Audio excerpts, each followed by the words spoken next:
like to welcome everyone tonight to the monthly meeting of the ISD Board. This meeting was previously called to order, and a notice of the meeting has been posted in the time and manner required.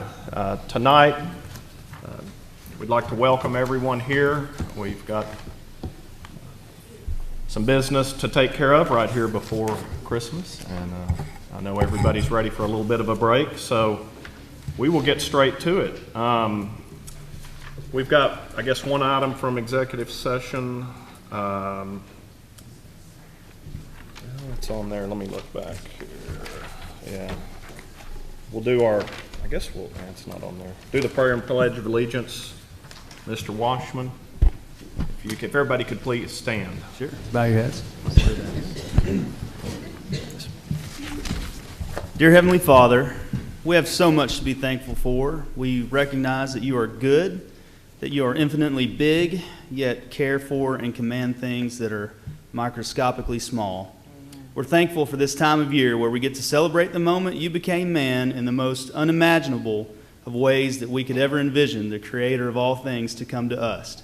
The meekest and most vulnerable and humble of ways, entering this world as a baby boy, born in a manger on a cold Bethlehem night, ultimately marking the beginning of the end of centuries of trying to uphold the law, trying to do right by you while inevitably failing, the end of needing someone to speak to you on our behalf, the end of working to gain favor, the end of religion as we knew it then. We're thankful that you loved us enough to take on our imperfections and take them to the cross where you would die for them so that we might have the opportunity to know you in the most intimate of ways, so that you may live within our very hearts and bear the fruit of love, joy, peace, patience, kindness, goodness, faithfulness, gentleness, and self-control. You produce these things, God, and when outside of your Spirit, we often produce the exact opposite. Sadly, sometimes even in your name. Although we claim to know you, God, so often we can't help but to try and control what we think is best for your message, what we think is best for us, not trusting in your plan. Yet you're there, unwavering, consistent, and forgiving. What a beautiful picture of a father. Lord, our children need fathers that know you. This nation needs Christmas this year as much as any. And my prayer is you'll enable us to look past the presents and look to the one who brings peace with his presence. Look beyond temporary, short-lived, cheaply made gifts and into the everlasting, eternal, and most valuable gift mankind has ever received. Yes, free, but the furthest thing from cheap.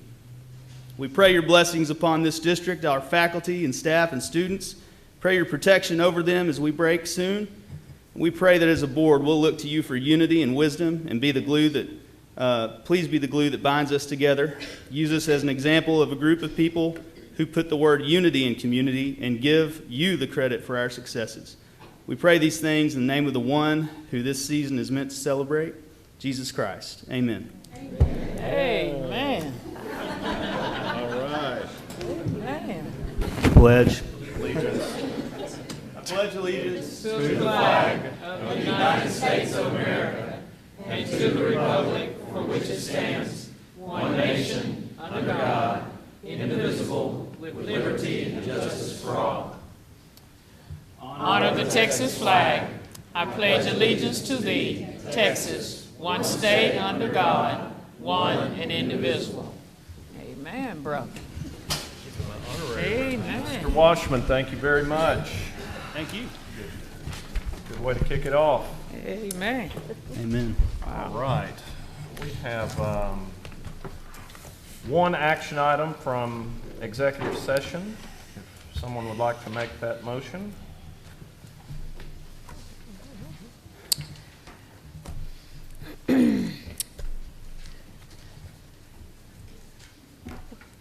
Oh, y'all looking?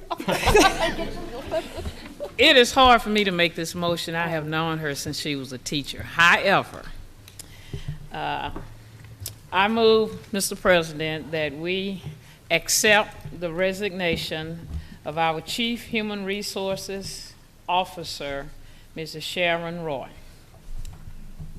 Thank you, Reverend Mason. Is there a second? A second. All right. Thank you. Any discussion? Down through the years, I know you want to say something, Marty, but let me just say this, because I might cry. Down through the years, I've watched you grow and mature. From an outstanding teacher, to an outstanding instructional consultant, to an outstanding assistant principal, to the job you hold today for many years. It is my prayer that God will continue to bless you and keep you in your next chapter. The next chapter can be exciting. But we thank you on behalf of the school district for all the years of great service that you have rendered to this district. And I hate to see you leave. There will be plenty of opportunities for tears and laughs. Goodbye videos. We kind of do that around here. But we've got a lot of work to do until then. But just so the community knows that you and I have a standing agreement for a couple of lunches per month so we can keep you on retainer because you know everything about this school district, and I appreciate all the work that you've done here. But again, the goodbyes are going to be for June or July, and I appreciate you giving us this heads up. It's the right thing to do. It's the professional thing to do in the position that you're in, to not hold the district hostage in trying to figure out what we're going to do after you. So thank you so much. Sharon, let me just say that what I appreciate, and we'll talk again this summer, but I appreciate your attitude and your professionalism. Those two things, over all of the years that you've been here, you've just been great in so many areas, but those two stand out. And we appreciate your professionalism and how you represent TISD, because you are kind of the front door to a lot of people that come here. So thank you. Okay, any other discussion? Just real quick, if you're a member of the Human Resources team, Mrs. Roy, at her request, would like you to stand up. All right.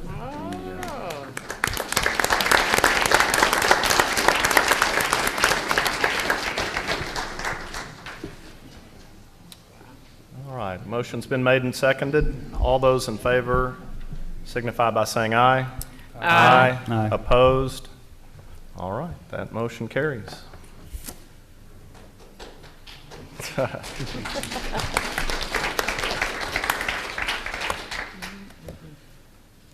All right, now we go to the our continuous improvement student outcomes section that we've kind of moved up in the agenda a little bit, and we have a hearing on the TAPR report. Yes, sir. This new section for our agenda is something we're going to do prior to special recognitions. And as Dr. Hanson makes her way up to the microphone, let the community know that we've actually, the main thing is the student achievement, student outcomes, and making sure we're doing the right thing to move forward as we move along. To make this the first of our board meetings makes it the most important thing that we do at our board meetings, and not the ceremonial type stuff. As Dr. Hanson prepares to present the Texas Academic Performance Report, this is a state mandated a requirement for the community to see our data. Certainly, as technology has blossomed over the years, it's pretty easy to access this through the Texas Education Agency website or through the Tyler ISD website as well. Full disclosure, we went from 11 improvement required schools to 9 to 3 this last year, but that is a glass ceiling. That is something that we want to improve upon, of course, but the data shows that we still have a lot of work to do, and we're going to present that data here. So I'm going to turn it over to Dr. Hanson, our Chief Administrative Officer for Area 1 that has curriculum instruction as part of it. Dr. Hanson?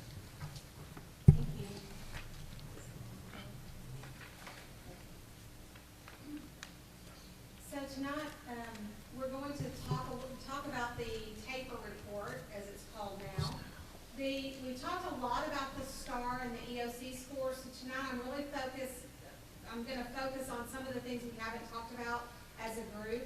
But just to let you know, the TAPR report includes the STAR scores, attendance, dropout, graduation rate, the types of diplomas, and there's just a lot of data in there. I'm going to try to focus on some of the data that maybe we haven't talked about publicly up to this point. It also includes our student information, our staff information.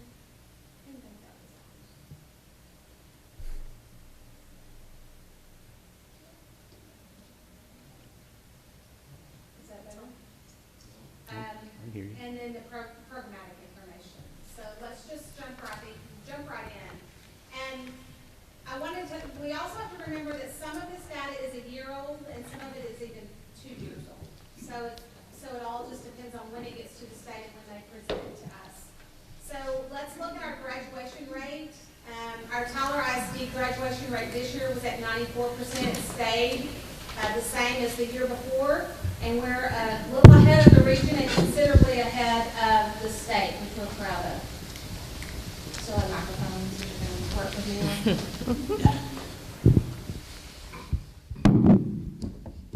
It's hot, so watch out. Yeah.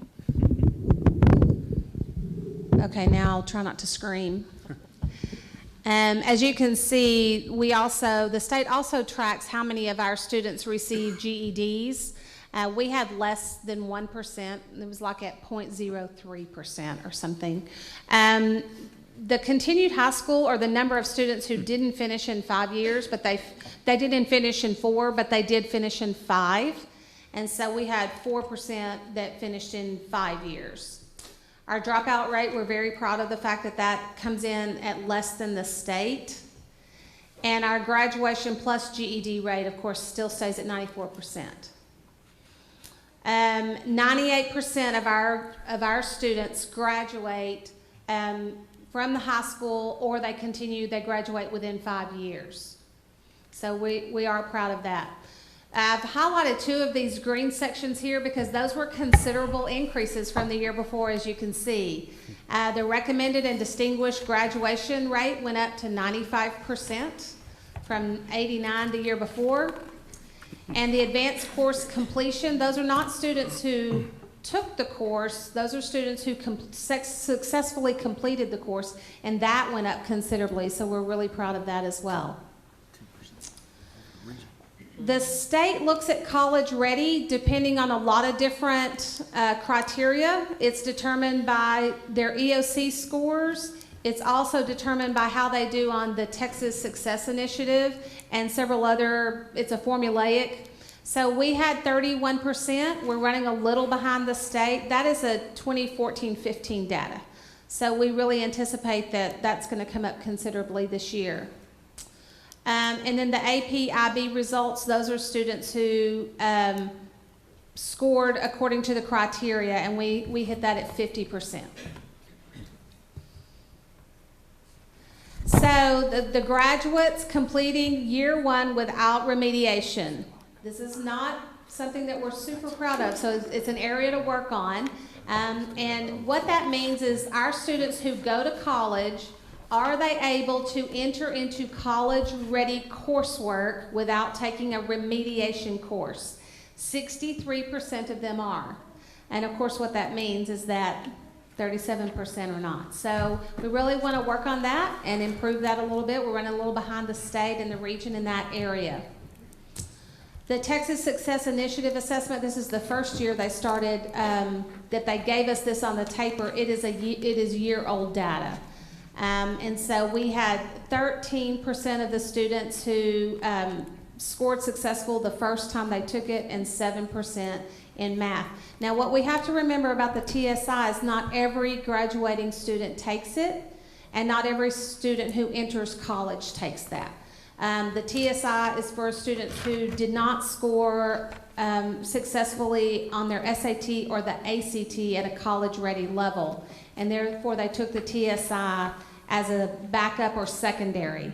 And of those students, 13% scored at college-ready in ELAR and 7% in math. We have started TSI prep courses at the high school, so again, we expect that, and that's 2-year-old data. We expect that to come up considerably. I went backwards, sorry.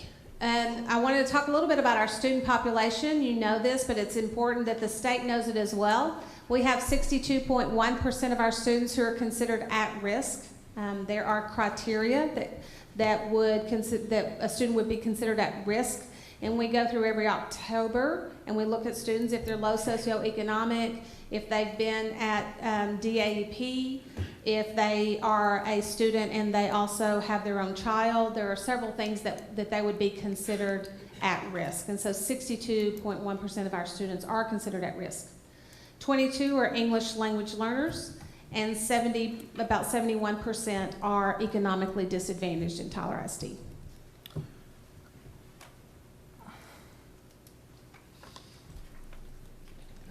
Okay, so this is our ethnic distribution in Tyler. 29% African American, 46% Hispanic, 22% white, and 3% are either other or they are one or more races. This is our staff distribution of the entire staff. This would be paraprofessional and professional and manual trades. And then this is the breakdown of our professional staff. So 76% are teachers, 18% are professional support, which would be the counselors, diagnosticians. School leadership is 5%, and actually that 1% came in at 0.7%, 0.07, so we're less than 1%. And then teachers by year of experience. This is something that we look at frequently because we really are always working on retaining our high quality teachers. So we have 8% of our students that are first year teachers and 31% that are 1 to 5. So as you can tell, that's 39% of our teachers are what we would consider new to the profession. So we really work to make sure we can support those teachers. 20%, 6 to 10, 23% are 11 to 20, and then over 20. Oops, went too far. So those are the high points of the TAPER report, in addition to the STAR and EOC scores that we've talked about quite a bit. All right, let's see if there's any questions, board members. Yeah, I've got a Okay, couple. Reverend Hager. The percentage of students not requiring remediation, do you know how students who attend out-of-state college impact that data? I can see how we could get Texas students' data back to look at this. I'm just wondering if there's a way to get out-of-state students. Right now, we track students who go to school in Texas. In Texas. Mm-hmm. So for purposes of this data, do we then assume that if they go out of state, they don't need remediation?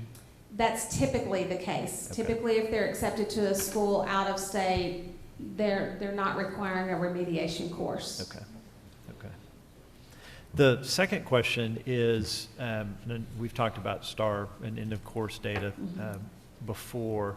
How would you respond to the folks who point out that we score below the state average in end of course exams in every area except U.S. history, yet we exceed the state average in high school graduation? So they're not meeting the standard for EOC at the same rate as the state, yet they're graduating. How would you explain that and respond to folks who would be concerned about that? Well, we have to remember that the end of course exam only tests about 40% of the curriculum. So, and it's different every year. So we, yes, they give us a blueprint and we work really hard to have the kids ready for that. But one of the things that I think our teachers in the high school work on is having kids ready for college and career. And so the test is obviously something that's important. It's the game that we've been given, and so we have to learn the rules and play it well. But we know that the most important thing is to have our kids college ready. So we teach the entire curriculum. We work really hard to teach the curriculum and not work to teach to the test. And so sometimes we miss the mark. By the same token, I think we have the high school has a big job that it's having to play some catch up. So we know we have some work to do with the elementary campuses, and it's hard when a kid gets to 9th grade and has never passed a STAR test. And so granted, the teacher may not be able to get the kid to pass the EOC, but they may be able to master the curriculum, and they may be able to go on and go to college and have great careers.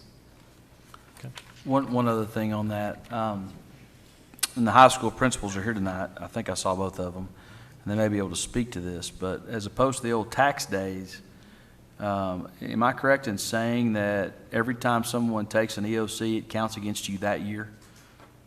Whereas in the old days, in the old tax days, if a kid hadn't passed the first tax test and they had to go back and retest it, did that count against us?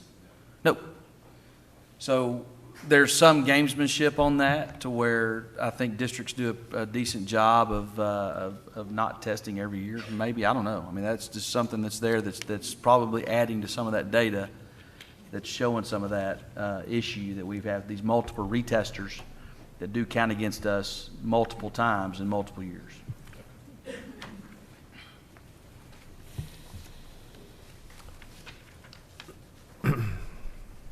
Any more questions?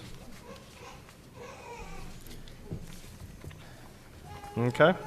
Well, if there's no further questions, we will move on to the, I guess we have a time now under this presentation for public comments on this report. So if anybody came here to offer some public comments on the report, you're welcome to step up to the podium here. And all right, moving on then. Special recognitions is our next item. Ms. Parnell's going to take us through that. Good evening, board members. Tonight we'd like to begin our recognitions by announcing the 2 district students of the month for December. And Evelyn Frias Ramirez is a 5th grader at Orr Elementary School, and she is the elementary student of the month. And the secondary student of the month is Jackson Monahan, and he is a 7th grade student at Three Lakes Middle School. Congratulations to both of these students for their hard work and dedication, and at this time we'll watch a brief video about both of them.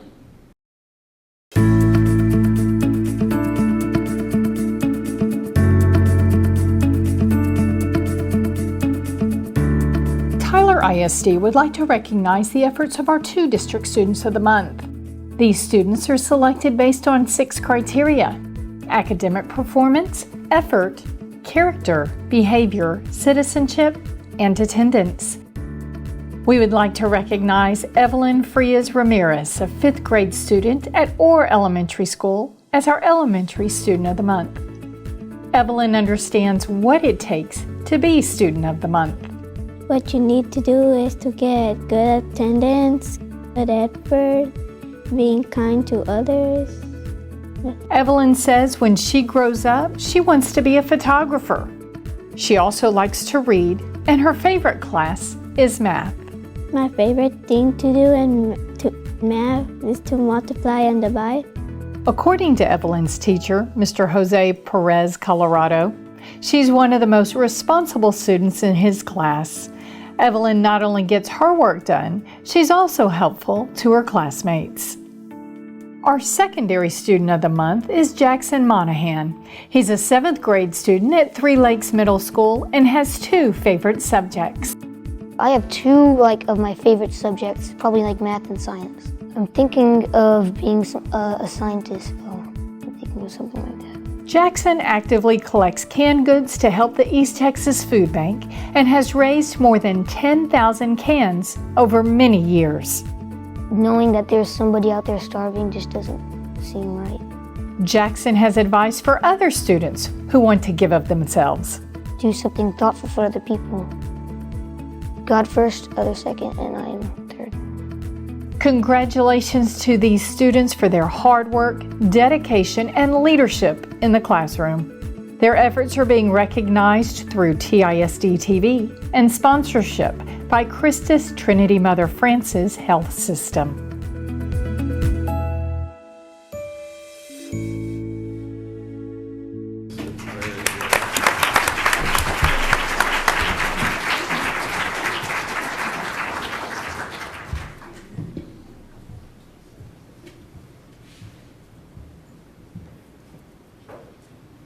And board members, I would like to introduce you to our Elementary Student of the Month, Evelyn Frias Ramirez.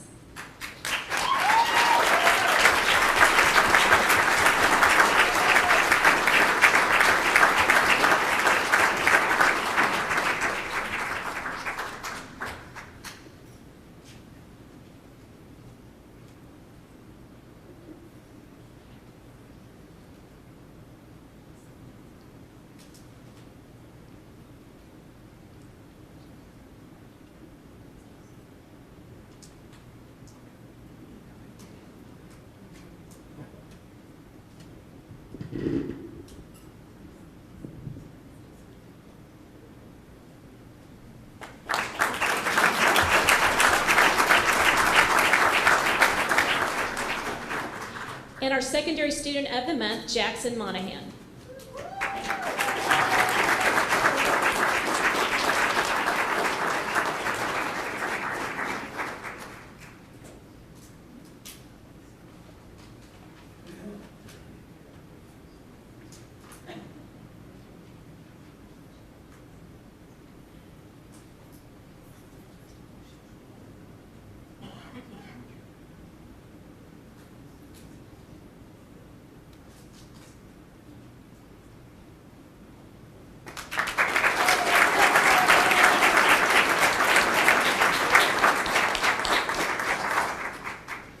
Congratulations to Julissa Nuez, a junior at John Tyler High School. Julissa's artwork was selected to be used as the district's 2016 Christmas card. So we would like to recognize her and ask her to come forward at this time.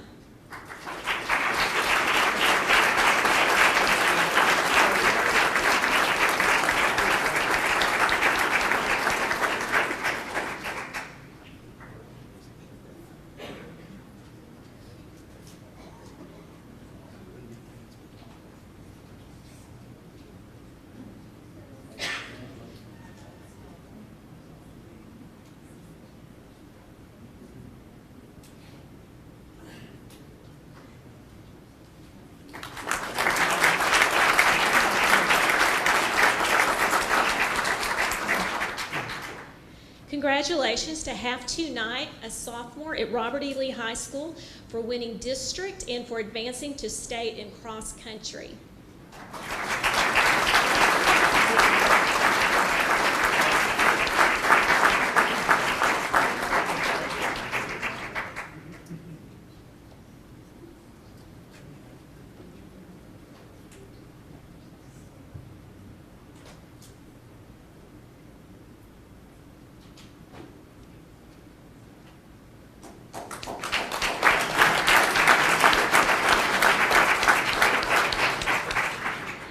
Tonight, board members, we would like to recognize our Teacher of the Month for December, and that is Miss Jennifer Hudson, and she is at Owens Elementary School, where she is a kindergarten teacher, so congratulations to her.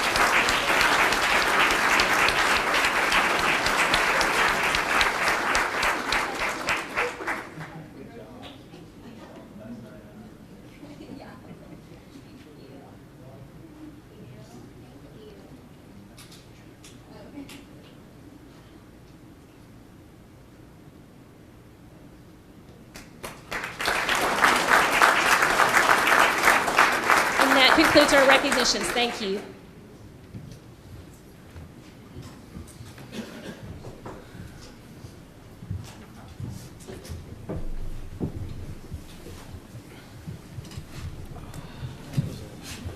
little bit clunkier on that bill at the front. That's okay. Still get a chance for everybody to walk out. 11, 12, 13. She is one of the. No, she's. Okay. She is one of the district teachers that I can say was getting after it today. You know, this week's always. Yeah. You know, a lot of finger ants, finger drawing, cotton ball Santas. All right, we've got 2 minutes to approve from November 3rd and November 14th, board members, if I can get a motion on those. I move we approve the minutes. Thank you, Mr. Washman. Second. Reverend Mason, very well. Any discussion on those minutes? If not, all in favor say aye. Aye. Opposed? Very good.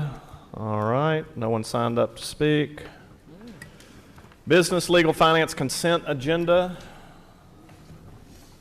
Are there some gifts and donations?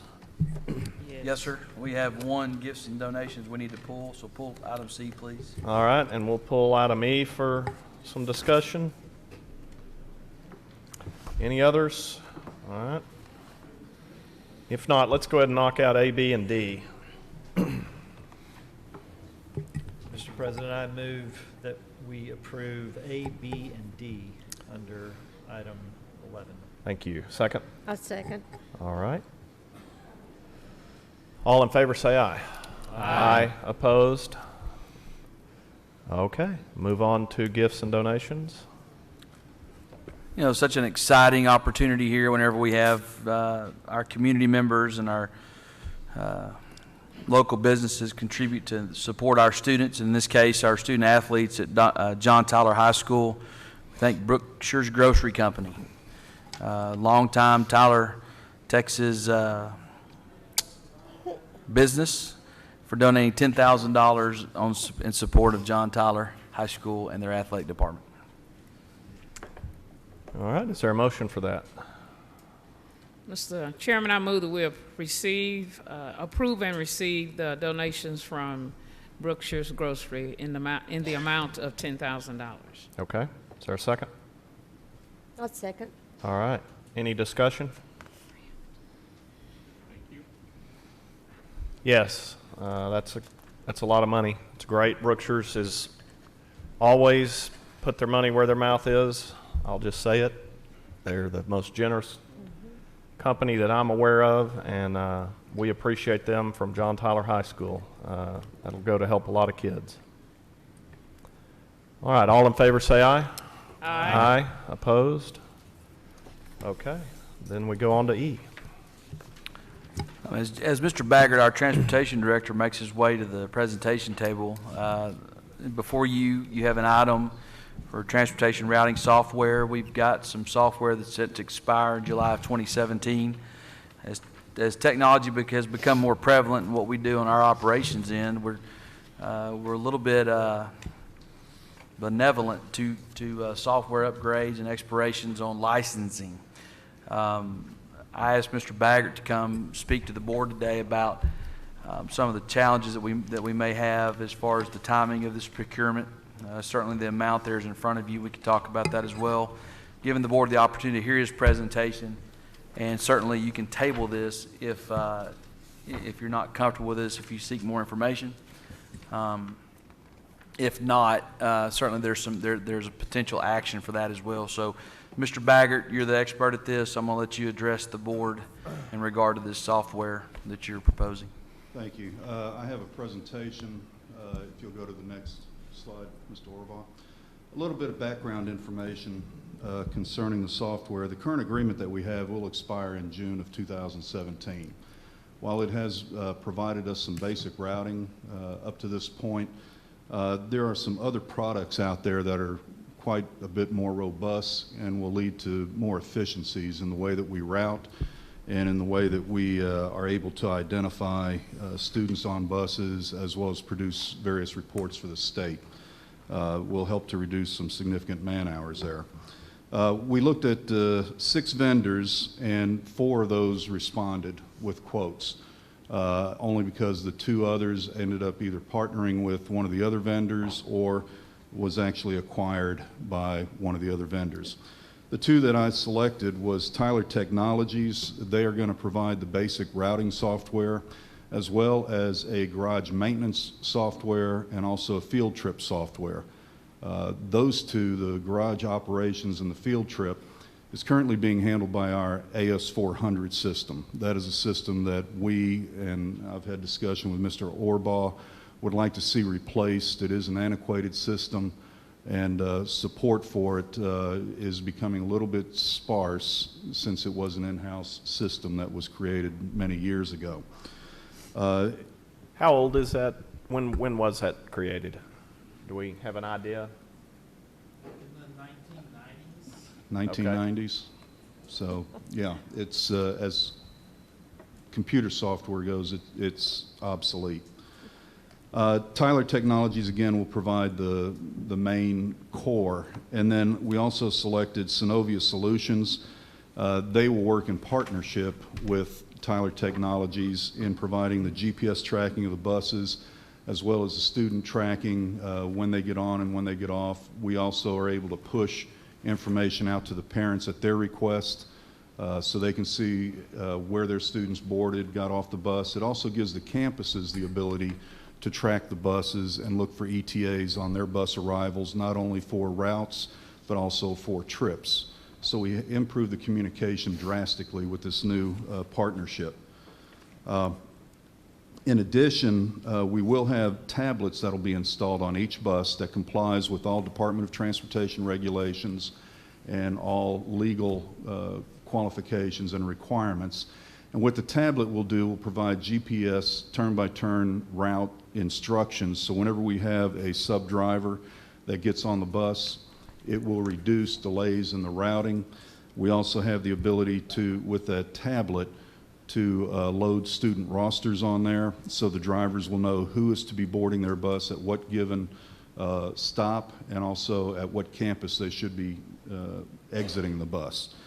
And then future capabilities with the new camera softwares and the new camera systems we have on our buses, the Synovia Solutions will actually be able to allow us in the next 6 to 9 months the ability to connect a live feed to the cameras if there was some sort of security event that would require us to look at a live feed on that camera.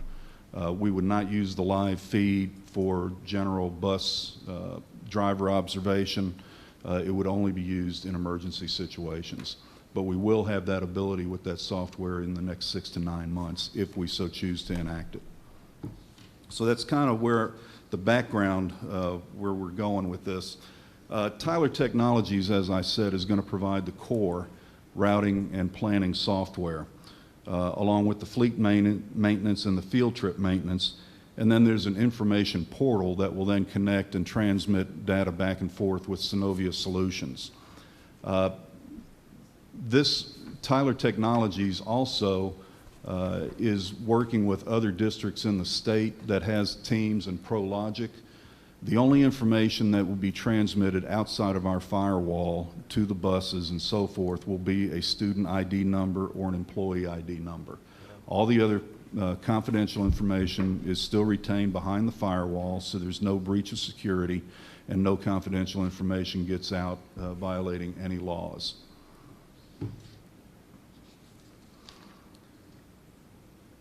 The slide that's now up is just a sample of the Versatrans routing and planning, which is the product, the actual routing piece of Tyler Technologies.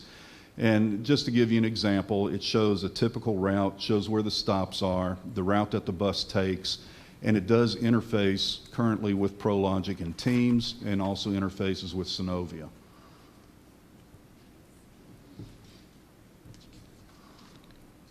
The Versatrans E-Link, this is the ability, it'll give a web portal access not only to parents to know about stop information.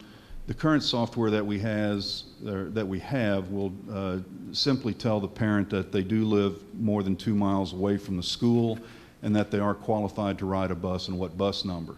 This one will take it a step further in identifying the exact stop where the student will be required to be, travel distance, estimated time on the bus until they get to school, and it also does the reverse so they will know about what time that student should be at their particular stop, whether that stop is in front of their house in the more rural routes or if it's a more centralized stop location within the city. So it does give the parent a lot more information than what we've been able to provide in the past with this current software without doing a lot of manual manipulation to the data.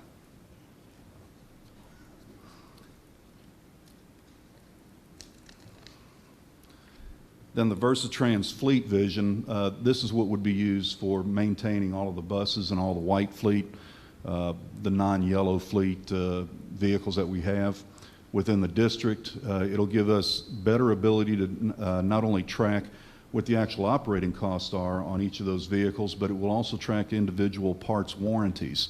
Some of those warranty dollars that we may be missing out on now because we just didn't have that information available before.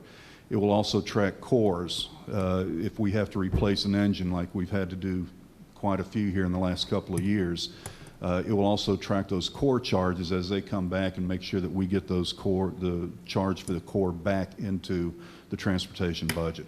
So it does give us a lot more, and this is very similar to what I've used in the past in the corporate environment, and it does allow a lot of comparisons where you can look at how much time your mechanics, for instance, are spending on a particular repair versus what the industry standard should be, and identify if we need more training, if we need more tools, anything that we can do to be better efficient in the repair of those vehicles, as well as get those vehicles back online a lot sooner than sending it out to a dealership or a contractor for repair. So it is a very robust system. Then going over to the Synovia solutions concept, what they will do is provide us real time with the GPS location of the buses. Our current system does a 30-second update. The new system will give us a 5-second update, so we can better and more accurately track where that bus is at any given time. It does, again, sync with the routing software, so it will be just like a Garmin GPS. It'll show turn by turn, alert the driver when a stop is coming up. And once that they approach the stop, it will convert over and identify those students that should be getting on at that stop. And then either through a barcode technology on the back of the student's ID card, or a touch screen for the driver to engage with, will identify when that student gets on the bus, and then they will also identify when that student gets off the bus. This does one thing. In our current tracking software, we're using an RFID chip technology. Dr. Crawford has asked that as we look towards the future, look for a single card that would work with all systems district-wide. And because some of the other systems, such as food services, use the barcode technology, we sent a couple of those cards to the vendor, and they have verified that they can read the current format that we're using, and so we, again, get one step closer to that single card for the entire district. This will also have the ability, because it connects to Teams, to track any sponsors that get on the bus for field trips, any employees that might be on the bus. That way, in the event of an accident, we have immediate access to the information as to who is on the bus at any given time, and notification can begin immediately. Again, we have the ability, although we're not going to initiate it immediately, having the driver and monitor log in for payroll on the bus, not in the break room where they may clock in and then visit for a little bit, maybe have some coffee and enjoy the holiday season, if you will. But their time would actually start when they board the bus and begin their pre-trip for the bus and begin getting their bus ready for the students. And then also as they complete their tour, then when they get off the bus, their time would stop at that point. That one feature alone we expect will save quite a bit of money. But again, I'm not going to initiate that immediately. I want to initiate the other items first, and then this would be our next phase with the driver and monitor payroll information. We also have the ability for two-way text communication with this device, so if we have a change in ridership, if we have a courtesy rider, or someone needs to go home with a friend, or someone should not be riding because of an emergency, they're going to be a car rider, we can push a text to that driver, and that driver would have that information available immediately. And at the same time, it does not violate any DOT requirements for use of violation of cell phone on the buses. So we have checked it out legally. And then it also has a parent portal app that is available through this device. And if you'll, on this slide, this is what typically the driver would see as he's pulling up to a stop. The students would have their card with a barcode on it. They would swipe in as they got on the bus. And then there's one of several screens or messages. Either this is a rider that is authorized to ride, this child is at the wrong stop, or this is someone who is not allowed to ride. It will also help us in the event of any bus suspensions where they have been suspended for a period of time due to disciplinary actions. It will mark them as unable to ride for that period of time and then reactivate them once that time has expired. So it will help us to better manage the discipline on the bus.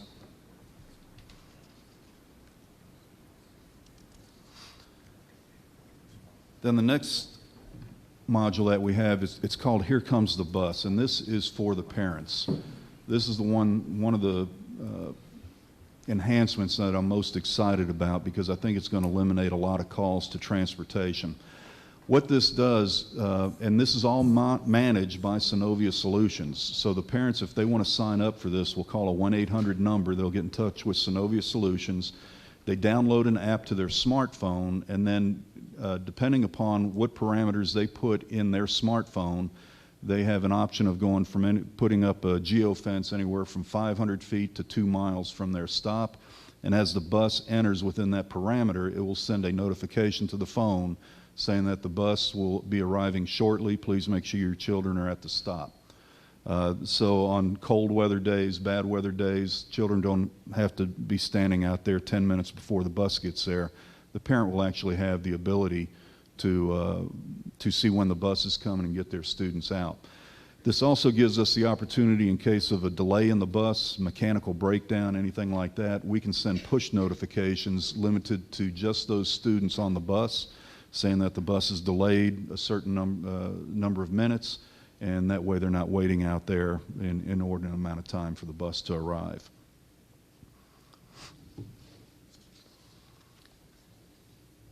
Timeline. Hopefully to get approval on all these items tonight, and if so, we will begin immediately transferring data with the vendors. It will take a good amount of time to transfer the data to get the routes and everything created, to purify the data, to make sure everything's done, to make all the connections with Teams and ProLogics. And then we hope to complete all that data transfer in April. In May, we'll be training my staff that are actually going to be creating the routes, and the class will be held with actual TISD data. So basically, when they finish that training, they will have the routes created for next year, the major portions, and then there'll just be some tweaking during the summer. We can also create the summer school routes with information that we have. In July, in June, the fleet maintenance module will be brought up. We'll begin using that. And then in July, we'll create parent communication, get them ready for the next year. And then in August, we'll complete the training.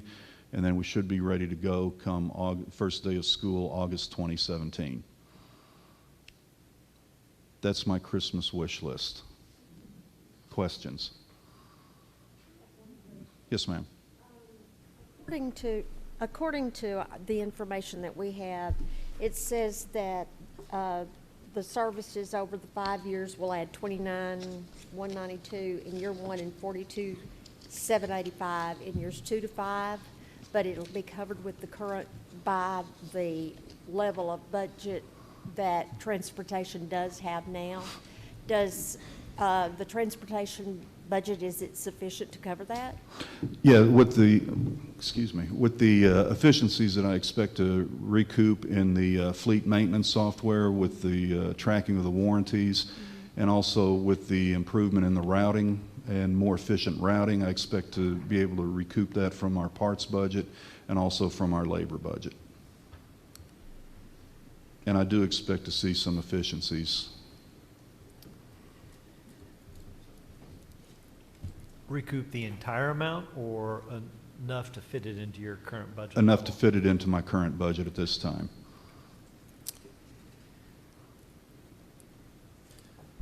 The second question then was, so you mentioned you were going to delay, assuming this is approved, you're going to delay the implementation of the payroll module.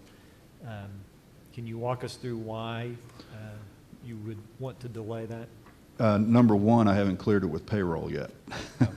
So we have to have some discussions there. There are some connections with Teams, and then the ability to read that information from the transmission from the bus into the current payroll system.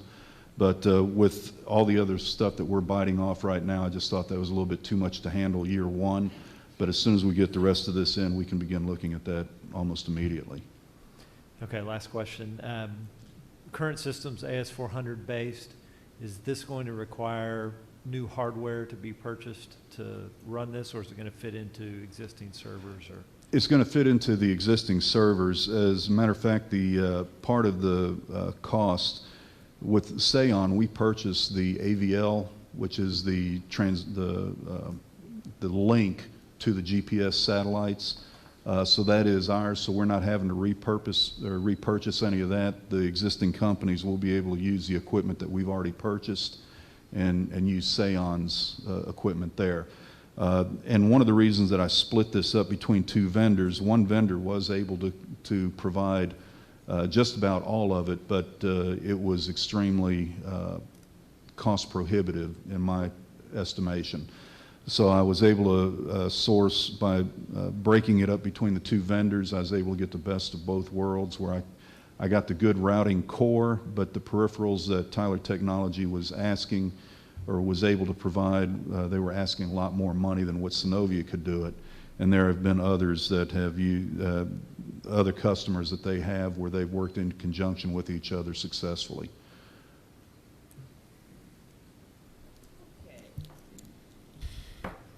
I have a couple of questions and perhaps one or two remarks. Are you assuming that all of our bus drivers will successfully complete this training and you'll be able to implement this the next school year? Yes, ma'am. So we're paying them for their training? Actually, the training that will be done with them will be primarily in the GPS and the logging on of the students, and we plan to accomplish that in the orientation days leading up to the few days before school starts. And it is simple enough that they'll be able to catch on rather quickly. Most of them are using GPS in their vehicles now, and a lot of them are using smartphone apps. So the training curve will be very, very short. This is a yearly amount, so you're asking us to approve the full amount, or you're asking us to approve this amount per year? What are you asking? This will be a 5-year agreement, and I'm asking for the full 5-year commitment at this point. And you have this amount already in your transportation budget? Yes, ma'am. The additional amount, I'll be able to come up with the $29,000 additional for this year, and then the 42, almost 43, the $42,785 in years 2 through 5. I'll be able to absorb through efficiencies in my current budget. Okay. It's my understanding that we're already experiencing a shortage in bus drivers. And Yes, I'm ma'am. concerned that if you take away just 5 minutes that bus drivers may come in, get a cup of coffee, greet each other, that's good for PR. Yes, ma'am. And then they board their buses and do whatever's necessary to prepare to begin their trip. Yes, ma'am. I'm concerned about that part. I'm a compassionate person, and the little things in life are more important sometimes than the big things.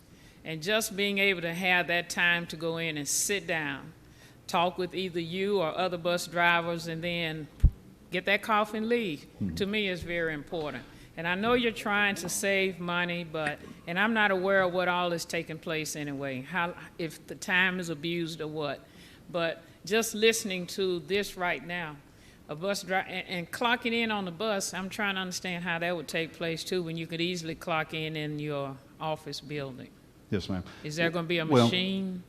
Yeah, it's that same tablet. Oh, the that same the students, tablet. Now, one of the things that, part of the problems that we're having too with the clock in and clock out is when they're on their regular bus route, and if they start a trip at a campus, sometimes they can't get to a time clock, so we're doing a lot of manual mispunch forms.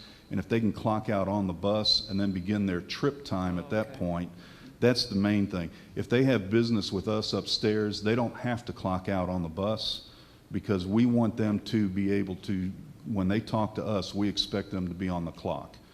I want them to get paid for the time that they're doing. I want them to be paid accurately. Sad to say that we do have some that may clock in an hour before they're required to, and that leads to some corrective disciplinary actions that we have to take, but it just ends up being a battle sometimes that's harder to fight than what we would like. But the main portion for the clocking in and off on the buses has to do with stopping their route time and then starting their trip time, which for a lot of the drivers pays at a different level. So the bus drivers will still have the opportunity to, if they want to, come in early, sit and greet and talk with one another before they board. Good PR skills helps you to keep these bus drivers and perhaps add more to your personnel list. Absolutely, and we believe that. I mean, we built that new break room for them. We have coffee that we provide for them. We do a lot of things to make sure that, you know, they're out of the weather. They have appropriate bath facilities. We've done a lot of upgrades here since I've been here, and I still expect to look to do more things for them. But right now, we are struggling, and it's not just our district. I've talked to other transportation directors. Everybody has a severe shortage of drivers at this point. As of today, I believe we're still down 17 drivers, and I have 4 in training. Looking in Dallas. A few weeks ago, it had 20. Yeah, I know. We're getting there, but then I had a couple fall out. There's 7 up here that aren't CDL certified. Can we get them in? Well, I tell you what, if that would eliminate students having to sit on each other, I would support that, because there are some concerns. Yes, we do have some solutions for those routes that are at capacity, because we do want to. Now, we are not transporting any students unsafely. There are some that we're having to sit 3 to a seat, but we're getting them out of the aisles when we can. We do have a couple of routes that may drop at large apartment complexes along with neighborhoods, so we're making double routes where they are dropping one group at the apartments, and then they're coming back, getting the second half of the group and driving them to their various residences. So we're doing stuff like that until we can get a more permanent solution with the additional drivers that we need. Who do we publicize with Dr. Crawford to try and secure more bus drivers? Is it just our website and TV, our Channel 19?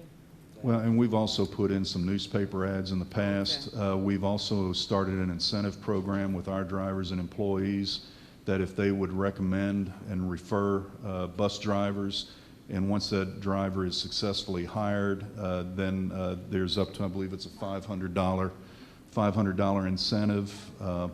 We had something similar with and I'm glad to report, with the mechanics, with the shortages that we had there. We are now fully staffed with our mechanics.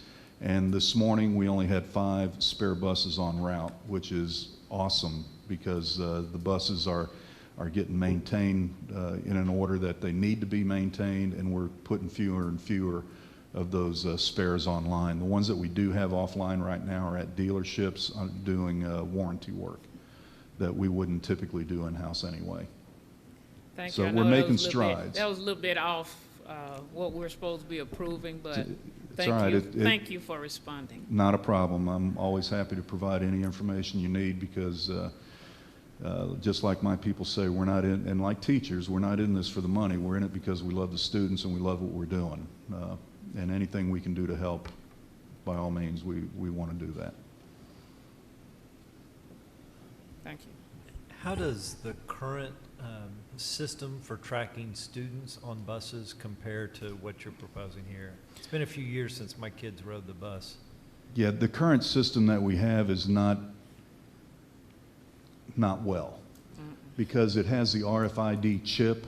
The students have to use that RFID chip to log on the bus. They have to have that card. And if they lose that card, we're not going to deny them a ride, but we have no way of manually entering them through a tablet like this on the bus where we can log them in on the bus at that time. We have had students, and it's about $2.50 per card for the RFID chip card. And we give them a couple free, and then we just start saying, okay, look, you're going to have to start chipping in. This is costing us a fortune, you know, $5 a card or whatever. And they don't want to buy it. We can't force them, and we're not going to deny them a ride. So our tracking right now is pretty much manual. When I have to go to an accident scene, the monitor and the driver are looking at their manual rosters and checking who's there. Whereas if I have this system available, I can have that before I even leave the scene. My staff can start notifying parents, And actually, with the Synovia solution here, we can actually send a push notification to the parents of the students on the bus that the bus has been involved in an accident and give a little more details on it. So communication is the key, and this thing is leaps and bounds ahead of what we're capable of with communicating with the parents. Do the buses have to be retrofitted in any way, or is all the software kind of contained on the tablet that would have all the GPS tracking and everything like that? Is there any? Now, the only thing that would have to be done on the bus is just wire into the current AVL GPS system, which is included in the pricing. All the installation is included along with the purchase of the tablets, and there's a mounting bracket that is attached to the bus. But as far as anything tying into any wiring or anything mechanical on the bus that may jeopardize a warranty for the newer buses, none of that would apply.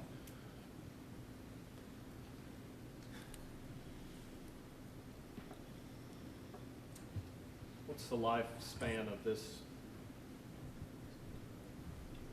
system? How long, what do you expect to get out of this upgrade? As far as the lifespan, we fully expect it to go the entire 5 years of the contract and beyond. With most of the upgrades that will come will be in the way of software upgrades, and those will be push through downloads to our computers and then to the buses at that point, the tablets on the buses. Just as IT would push new software to the classrooms, it'd be the same thing here.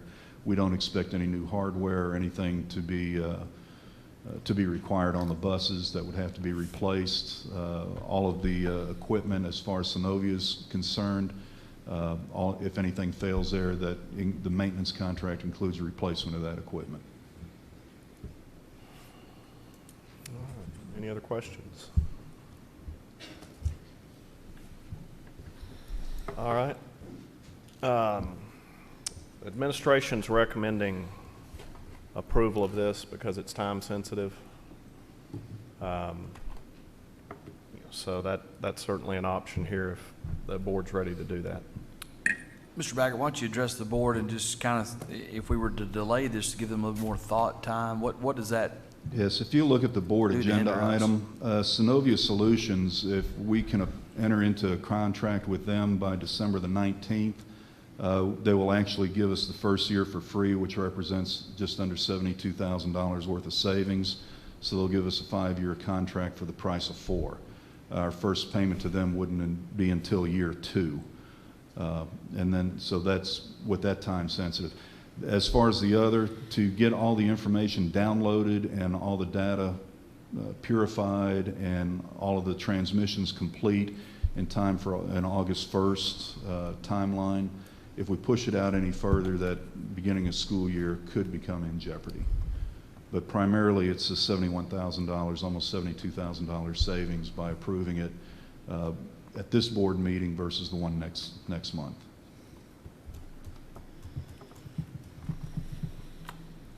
All right.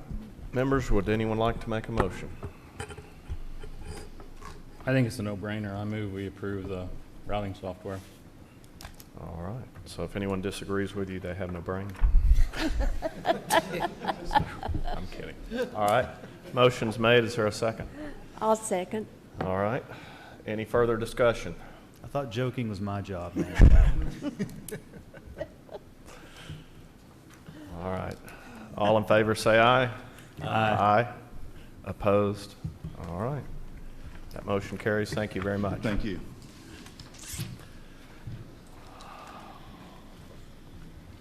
All right. We've got some more consent agenda items under Roman numeral 12, A, B, and C.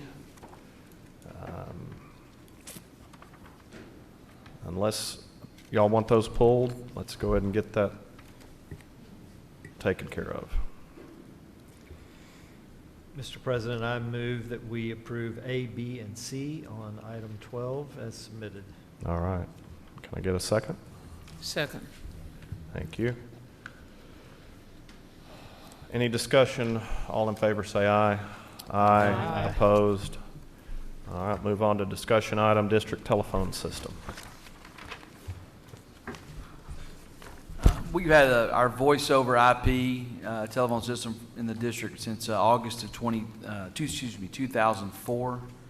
We were able to update some of those during the 2013 bond program, specifically at the CT Center and at Three Lakes Middle School. And Mr. Orbaugh is going to approach the podium or the table, whichever one he prefers, to kind of go over some of these opportunities that are here in the future. They're not as time sensitive as the transportation software, but certainly wanted Mr. Orbaugh to give the board the opportunity to ask questions about this upgrade that could potentially provide for us in the future. Thank you.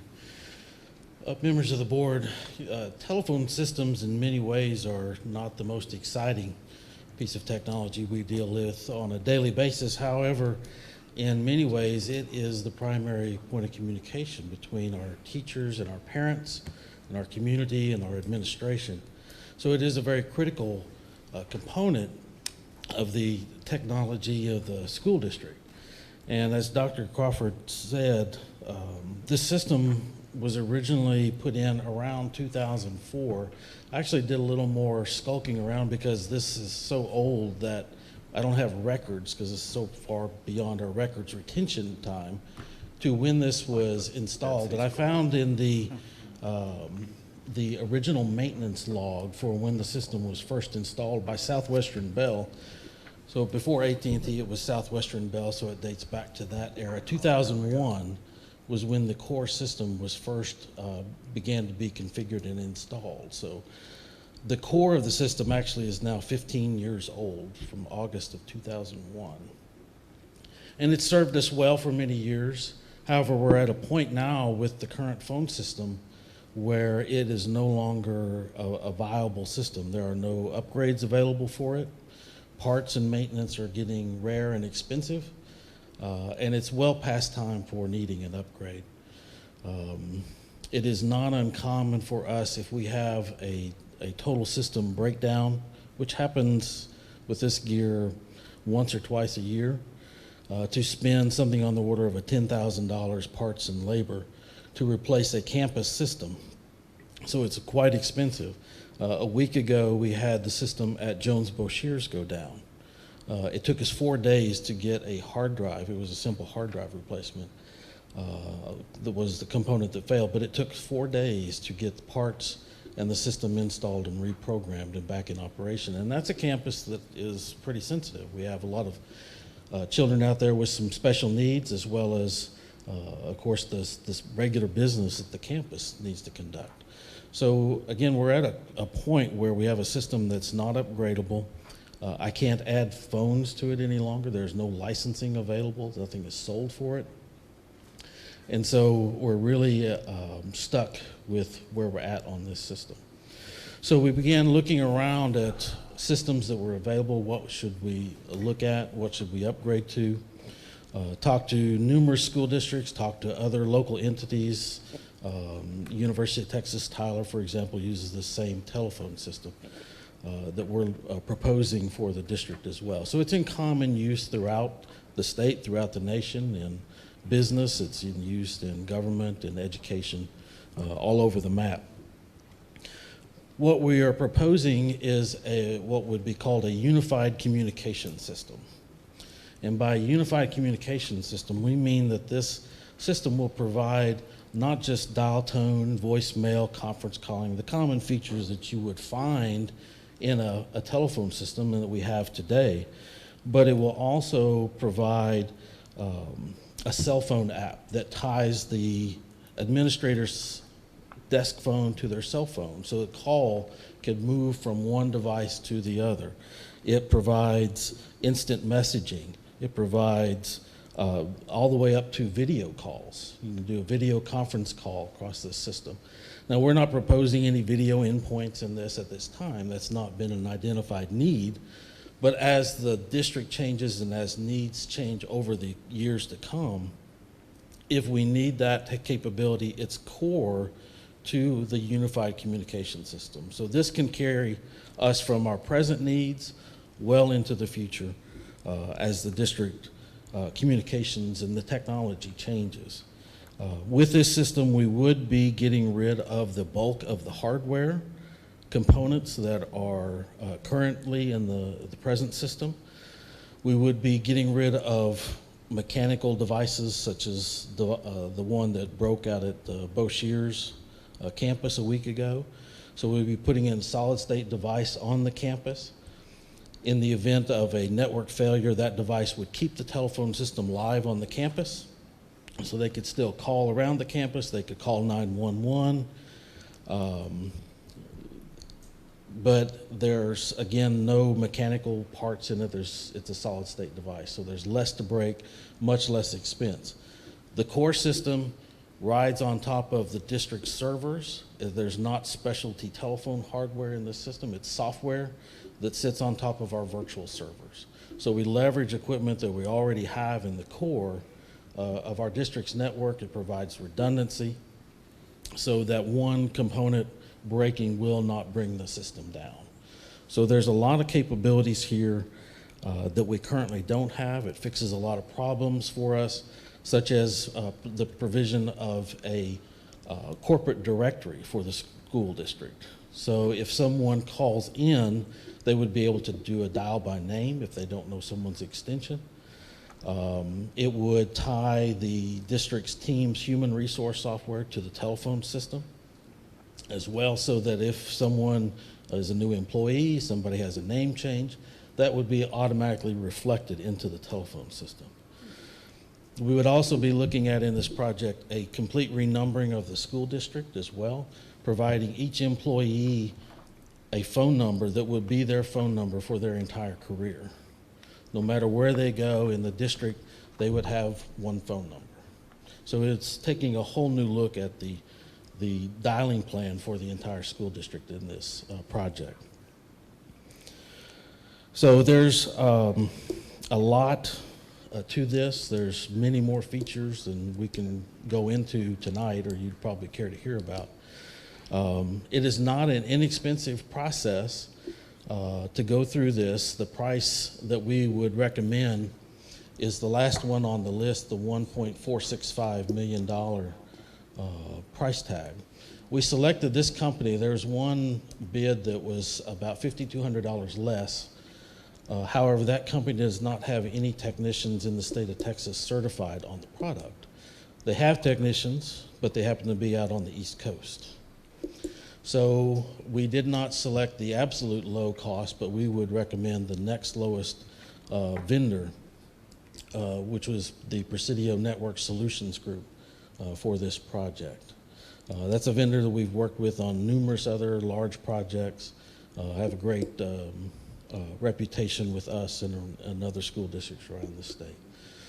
And so that's pretty much it in a nutshell for you. Okay. I've got one question is all, and then we'll see what you know, you talk about a phone in every classroom. Did y'all talk any, and is there discussion about the day when there won't be hard lines into classrooms? Because a lot of our communication with teachers right now is cell phone anyway. Right. So, and we've talked some about, you know, having classrooms not necessarily assigned to every teacher in the future, more of a college model. So did y'all talk about that at all? One of the nice features of this And we system, don't use our cell phone, our home phone anymore either. And Right. a lot of people don't, so I'm just wondering. Couple of things. As far as the staff that move around, one of the features of the system is what they call a hoteling feature. So that when a teacher walks into a room, they log on to the phone and that phone becomes their phone. If they go down the hall to another classroom, they log in there and that phone becomes their phone. So the phone becomes a virtual device that follows the person wherever they go. The number follows them, the phone follows them wherever they go. So as people move around or classroom locations change from year to year, we're rapidly getting to a point where we don't have to move equipment around at all. As we move to virtual desktops, more and more as we move to this type of telephone system, the teacher simply logs in to whatever device is in front of them, desktop or telephone, and it becomes their device. As far as moving away from the phones or having a hardline phone in the classroom. There is not, first off, specialty wiring that goes into this system. This rides on the district computer network, so there's not additional cabling that has to be done, and that was the case back when we put in the original voice over IP telephone system. So it rides on the existing district's network, so no special cabling has to be put in for this at all. As far as the future, when everybody's using cell phones, at some point in time that may come about. I look at it right now as a bit of a health and safety issue, so that if there is a problem in that classroom, in many of our buildings, cell phones service is quite poor, especially in all the new construction with the amount of steel that's in the buildings and the grounding. It can be very difficult to have a cell signal.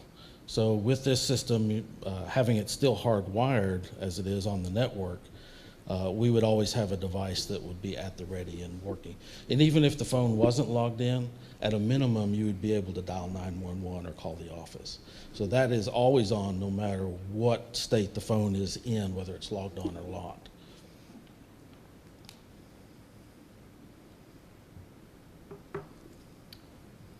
Any other questions?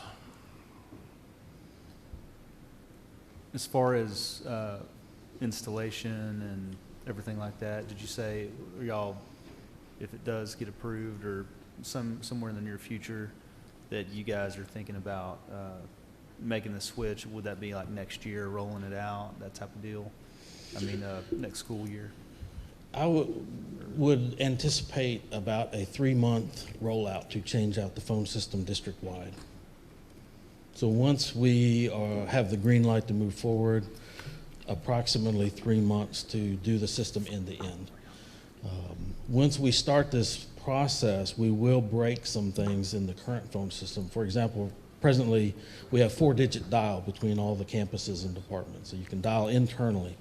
As we put different systems in, we'll lose that capability temporarily while we have these 2 disparate systems involved. There are some possibilities about marrying the 15-year-old technology to the new, but it's additional expense and programming time for such a very short number of weeks that it really didn't make good sense to us to spend money on that. It's doable, it's something that could happen, but I didn't really feel that that was something that would be worth the money. But the rollout time would not be very long at all to get this done district-wide. Okay. All right. I would just suggest, board members, if you have any questions that you think of, it's a good bit of money and a good investment. Let's try to get those answered before maybe next meeting, and we will go from there if there's no other discussion tonight. All right, thank you. Thank you, Mr. John. Orval.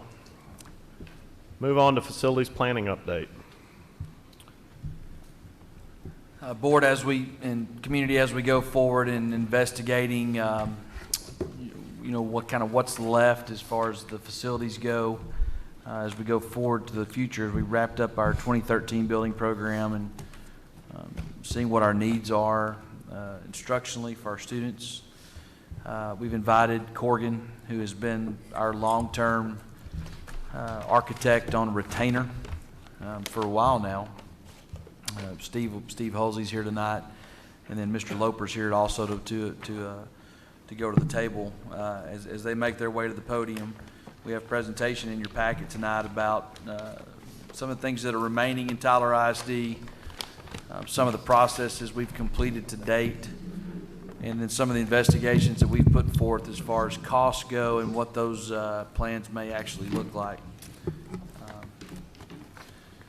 We just got through with 3 middle schools, a career technology center, and a renovation and additions at Rice and Dixie Elementary Schools, as y'all are very familiar. Most of y'all participate in the ribbon cuttings at those facilities, if not all.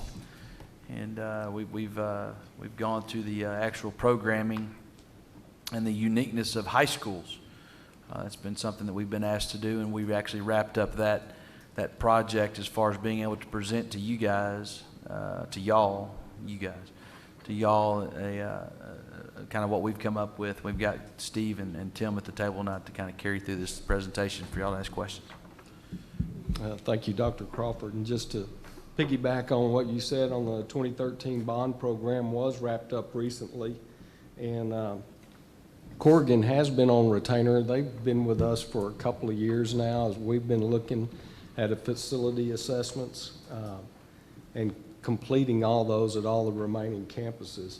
And also have been, and Dr. Crawford mentioned the high school programming, which is what is the product that you want to come out of that campus. So what are all the instructional aids, what are all the spaces, the rooms, everything, the programs that go in there. So we've been meeting with staff for over a year and a half now. Our department chairs, even some are new here now, some were old and some are gone. So we've been constantly updating that. We've completed that. This is a requirement by the TEA, and it's basically a guide that you can hand to the architects and say, this is what the school needs to look like, whether it's elementary, middle, or high school. So we've gone so far as to even put our technical specs along with these, the programming educational specifications, which means, does the room have carpet? Does it have how many chalkboards? Well, that's a thing in the past. Dry erase boards, sorry. You know, all the aspects of what we feel like we need to help get that message across if we're going to end up designing new schools. We will be coming back to the board for adoption of those educational specifications as we've done that with every bond. I think having said that, I'm going to let Steve take over. We're going to go through this, and what you're going to see is we've looked at all kinds of options to our facility improvement plan. We've looked at, you'll see here, 3 high school locations. We've looked at both high school locations, whether we build brand new on that location or whether we do additions and remodels, and we have all that in this package. Steve? Thank you, Tim, Dr. Crawford, and school board. I'm happy to be here tonight to present to you the options that we have gone over for the last couple of years. So we've got it packaged here in basically 3 different versions. The first version would be consideration of 3 high schools. So knowing what the demographic report, the latest demographic report that you had showed, we would propose for 3 high schools for the district. That would be 3 1,750 student high schools. So we've done the programming documents. We know what would be in those high schools. All 3 of these high schools would be new buildings, and they would all be exactly the same program, meaning they'd have exactly the same size classrooms, the same number of classrooms, all the same amenities. With this option, we would build on the John Tyler site a new school building. It's in front of where John Tyler is now. Build a new, completely new structure, and then after that structure was done, move the students and then demo the building behind it. As well as the same at Robert E. Lee. On the property on the backside of Robert E. Lee, build a new Robert E. Lee High School, move the students over, and then demolish the existing Robert E. Lee High School. And then on a third unassigned site that the district does not own yet, but a third site somewhere in the district, have the same high school built on a new site. So with those 3 options and those 3 campuses, they would all, as I said before, they would all be the same size, the same capacity, and have the same amenities. So in looking at that, you would have three high schools, 3 brand new high schools, all the same size, 1 on the John Tyler site, 1 on the Robert E. Lee site, 1 on a site to be assigned. So the estimate of probable cost for those 3 high schools is $289,309,350.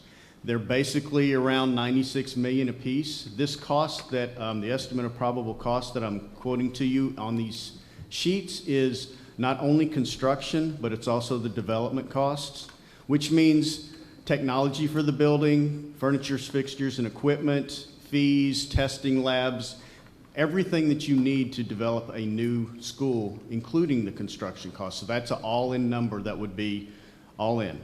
with the exception of land, which Tim carries.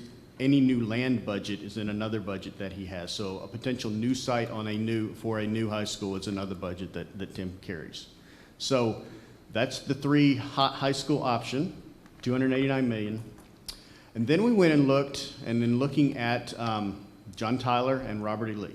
So John Tyler, originally built in 1965, the original structure, and then with additions you can see on there in 73, 74, 78, 82, 85, 99, and 2013.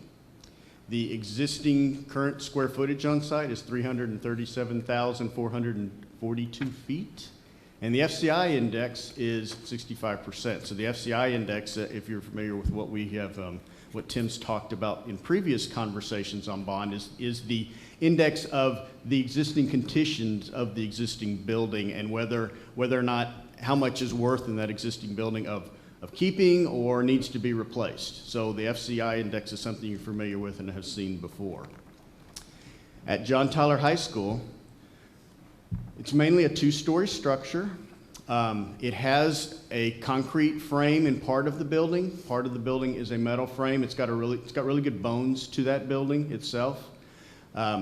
The outbuildings, one of the issues on John Tyler after walking through it and looking at it is the fact that there's lots of different outbuildings. There's portable buildings, there's metal buildings in the back, and there's lots of pieces and parts to that campus the way there is now. There's a main building and then a whole bunch of little pieces that go with it, which it opens it up for security risks and operational issues as well as transportations and roads. Also, if you've been out there and driven around, the circulation around the site as well as the parking on site is difficult to work with at best. The baseball and softball fields need to be replaced. The existing track, concession area, the football field, the turf football field, that's all in good condition. And that is something that we would say to save at this site as well.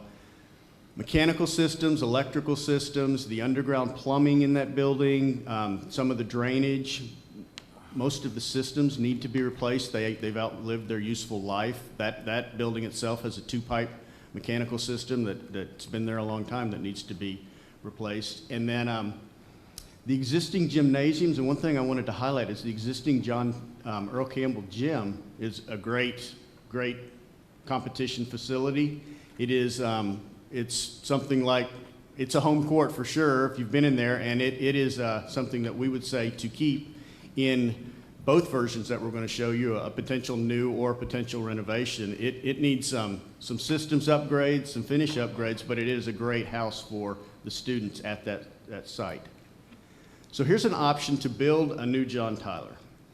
So in this option, you can see it barely in the drawing right here that I'm looking at or pointing at underneath this existing or the new parking lot. That is the existing school. This is the existing Earl Campbell Gym. So in this version of building a new John Tyler on the site, what we would do is all of this gray out towards the loop is a new school. So the students would stay going to school in the existing building, and we would build a new facility out in front of, basically in the parking lot.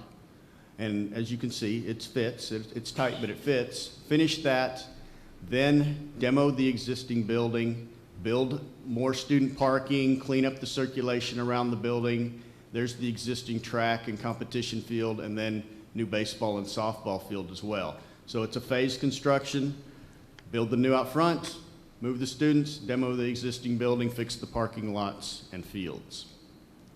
With this version, we have, so before I talked about having three high schools, the three high school version was 1,750 students. These that we're going to show you in all these versions are 2,750 student high schools. The existing football field and track would remain in place. The Earl Campbell Gymnasium would remain, and we would renovate it to match the new structure. And then removal of all the small buildings on site. So all of the building itself, the school itself would be consolidated into one facility, all be under one roof, all be connected with the exception of the field house that's out at the competition field, and all be secure and under one roof. The estimate of probable cost for this is $123 million $90,373. So if we move on to Robert E. Lee High School. So Robert E. Lee High School, built in 1958, with additions in 74, 77, 85, 2000, and 2013. 338,371 square feet. And the FCI index at this facility is 112.99%, almost 113%. So there's a lot of work at this school, is what the FCI index is showing. So at that school, in order to get 2,750 students on the existing site or on the existing campus, as you know, there's a limited site circulation on the campus. Everybody comes in one, the loops out there, there's hard access in and out, parking and circulation are both difficult at best on this site as well. This campus also consists of multiple buildings. So inside and outside, accessing classrooms from the outside, having the students go from multiple buildings is a security issue. The site size itself, the usable site that you're using now, all the amenities aren't on site right now. And if they are, they're removed from the school, or they're way in the back of the site, so it's a lot of travel and transportation issues for the students to get to those amenities. And then, as well here, lots of systems work. The underground drainage, the electrical system, the HVAC system, everything that runs the building is all need of replacement. And then lots of these structures, unlike the John Tyler building at this school, lots of the structures here are metal building structures, whereas John Tyler, they're concrete frame and structural steel, which means the metal building is not as good as the structural steel and the concrete frame that are over at John Tyler. So we looked at a potential of a new school on this existing site. So this is the tennis and swim center that you purchased on this end, Donnybrook and Shiloh. So building this new school on this side of the site, this is the mitigation area. And if you remember, we did the mitigation to remove some of the drainage that's going across the site so you could have more usable property on this site. So this is the area that stays green.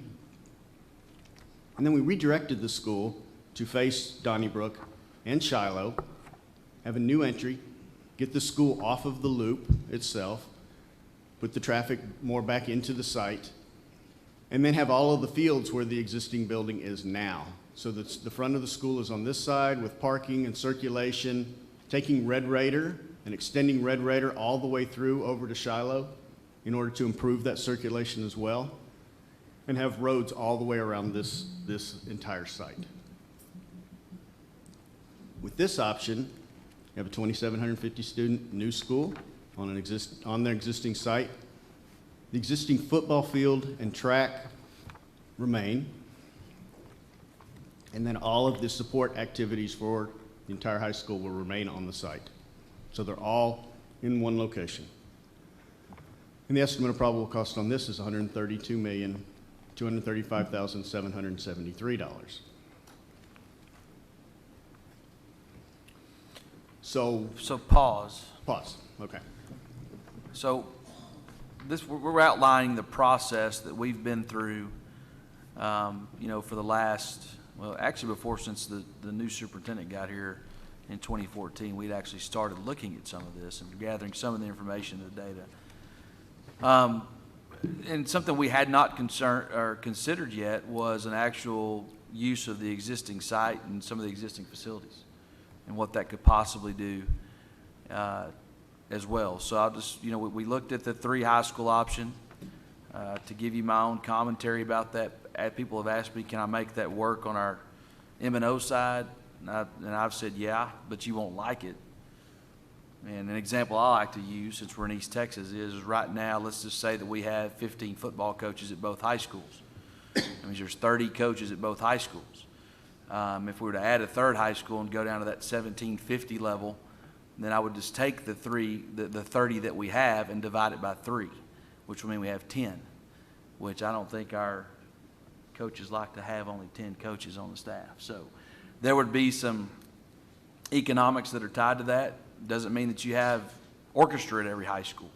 It's really just the economy of scale that you'd go to. So could you make that work? Absolutely, but you cannot have a district standard that's equal at all 3 schools. One example of that right now is some of the situations that we do have in other parts of the Metroplex that are having a hard time living up to their standards of construction. I won't mention the districts. So anyways, we looked at, we went past that. We looked at the brand new ones. We saw the cost of that. Then we asked Steve to go ahead and go through and look at possible renovations and additions at both sides. And so that's what we did here at John Tyler. So we said, what if we keep parts of John Tyler, or a lot of John Tyler, and do additions and renovations there to create a part new, part existing facility. So some of the biggest needs at John Tyler are classroom space, cafeteria, kitchen, as well as a full performing arts center or an auditorium with stage, flyloft. And what we wanted to do here as well was also with this proposed renovation and addition was to create a new image of John Tyler that you see from the loop itself. So in this concept, the red that you see here is all of the existing John Tyler main building. So inside the main building, we would go and do as we talked about before. Replace the systems, HVAC, the electrical, fix the plumbing, but the bones of the building are really good. The structure's there is good. The existing classroom layout on the outside, if you remember, in each one of the wings, they have classrooms down each side, and then they have a central core. The ability to renovate those classrooms and turn them into compliant TEA standard classrooms is really easily done. The center core is where we would do some major renovations in order to fix those areas, but the wings on the outside are in good shape. And upgrade all of the rest of the systems inside. What we would do with new additions, as you see right here by the John Tyler or the Earl Campbell Gym, would be to build a new performing arts center and some of the fine arts support that goes with the performing arts center here at the front door, creating a new image close to the road. We keep the little theater, the round theater, and some of the fine arts support facilities that are there now. We would build a new kitchen and cafeteria area, which would be here potentially at the back side of the site, so service would be able to get to it, bring food service, take away trash. And then also at the front, create a new admin area here, a new entry, as well as a new classroom addition. So what we were doing with this addition is that where you see all the gray going across here is we're creating, and here's the loop, creating a whole new front door, a whole new facade, a whole new image of the school itself, and then creating this court here at the front, which you have your main entry. You still have your main entry to the Earl Campbell Gym. You have your main entry to the PAC, and you have a large parking area to serve all of those after-hour functions, as well as now with cleaning out all of the existing little metal buildings and little structures in the back, we're able to create a loop drive all the way around the school, continuous loop drive all the way around, big parking lot in the front, and then keeping the existing football field, the concessions, the track that's there now, building new baseball and softball and other fields, and then renovating the existing field house. So in doing all of this, we are upgrading the existing building to current standards. We're creating a new front door, a new image to the school. We're getting a new kitchen, cafeteria, new classrooms, new entry, new performing arts center. With this scope of work, as you can see, as I just described, by doing that, we're able to estimate the probable cost of this scope of work to be $86,763,348. Because we're able to keep a lot of the existing structure that's there. At Robert E. Lee, as I said before, their FCI index is substantially higher than John Tyler, so we're not as able to keep as much on this existing site, but we are able to keep, after walking the site and looking at multiple options, here's the existing track and competition field, and there's the existing field house. And the existing field house is in really good shape. It needs some system upgrades, it needs some finish upgrades, but the building itself is in really good shape, and that's this facility right here, as well as the Performing Arts Center. So the auditorium that's over there right now is also the building itself, the layout, the functionality of it is in really good shape. What needs improvement at the Performing Arts Center is the finishes, ADA accessibility, the rigging, the lighting, all of the acoustics of the house itself, but the bones, again, the fly loft are all in good shape, so we would renovate it and keep it where it's at. And then where the existing competition gym is, we would keep that structure as well and use that structure as the existing, use it for athletics. So those are the three red areas that you see here. Just as I described before in the version of redirecting the front entry to the school, getting the front entry off of the loop. And this is the main front entry, ceremonial proposed front entry to Robert E. Lee. Front door, new facade, pointing this way back to Donnybrook and Shiloh, over this mitigation area, which this will all be like a green front yard with the drainage in it. Creating new drive, a new circulation drive all the way around, a new approach, parking up front, parking around the back, and creating the access points. Donnybrook, Shiloh, once again here, extending Red Raider all the way through, having access points on it, to improve circulation all around the site again. In this concept, we're integrating and taking the existing facilities and molding it into the ones that we're keeping into the new structure, and then adding new cafeteria, new classrooms, and other support functions all the way around. And then building new baseball, building a new softball, building new fields, tennis, over on where the existing building and parking is now that faces the loop. So creating this whole campus circulation path, transportation path, parking, student access, athletics, so that everything, all amenities for this school are on one site. And with this option, keeping the gymnasium, the Performing Arts Center, and the field house, everything else is new. We have an estimated probable cost of $120,845,819. And once again, it's different than John Tyler because there's less to keep at Robert E. Lee in this proposed option. I mean, than at John Tyler.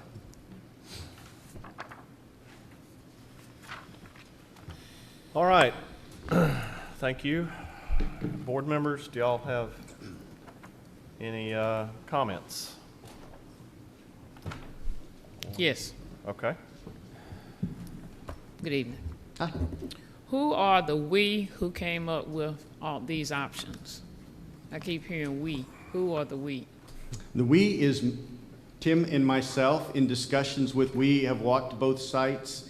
We have talked to, as Tim said, and when we developed the educational specification, we talked to all the curriculum department heads so we understand what needs to go in the facility itself. But the most is Tim and I and walking the sites and then understanding the existing conditions and what is the potential there. We have, as I said, it's just a proposed option. It's not a design, it's a concept of what could happen. You've answered that. I appreciate that. That's the first question. Okay. As you're discussing, you two are discussing options. Just like maybe some segment of the community discussed the third high school, there may be other segments of the community that may like to see the two high schools, but you also have a new Dogan or something done also to Hubbard. So are we looking at all options before we put these out? That's probably 2 in 1. Okay. And then the other, I drove around John Tyler the other day trying to conceive a new school going in front of the old school. I can't see it. Maybe there's some reason I'm not able to picture a new school in front of the old building, that area is large enough. You gotta go up. Oh, about You gotta go vertical. God, yeah. Yeah. Then we talking about God, okay. I think that what's the footprint that they've got on here, you would have to, if you're gonna squeeze it into that property there, you would have to go at least 3 stories, at least. It means obviously 4, but it would be a 3-story facility there. And it looks like it's right on the loop, but I assume that's just the drawing. It's not really right. No, on that would be the footprint, would be pretty close to the loop. It'd be tough to make drive-ups. I don't know if you can get to that or not, Mr. Orbaugh. not that one, but the one that's actual new. Steve's got it. This one? Right there, yeah. So you do have some, now that would be some parking there that's in the front, is that correct, Steve? Right.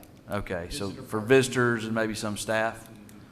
So I guess maybe more would be more middle school would probably be about the distance between whatever street that is right there, Tim. Divine?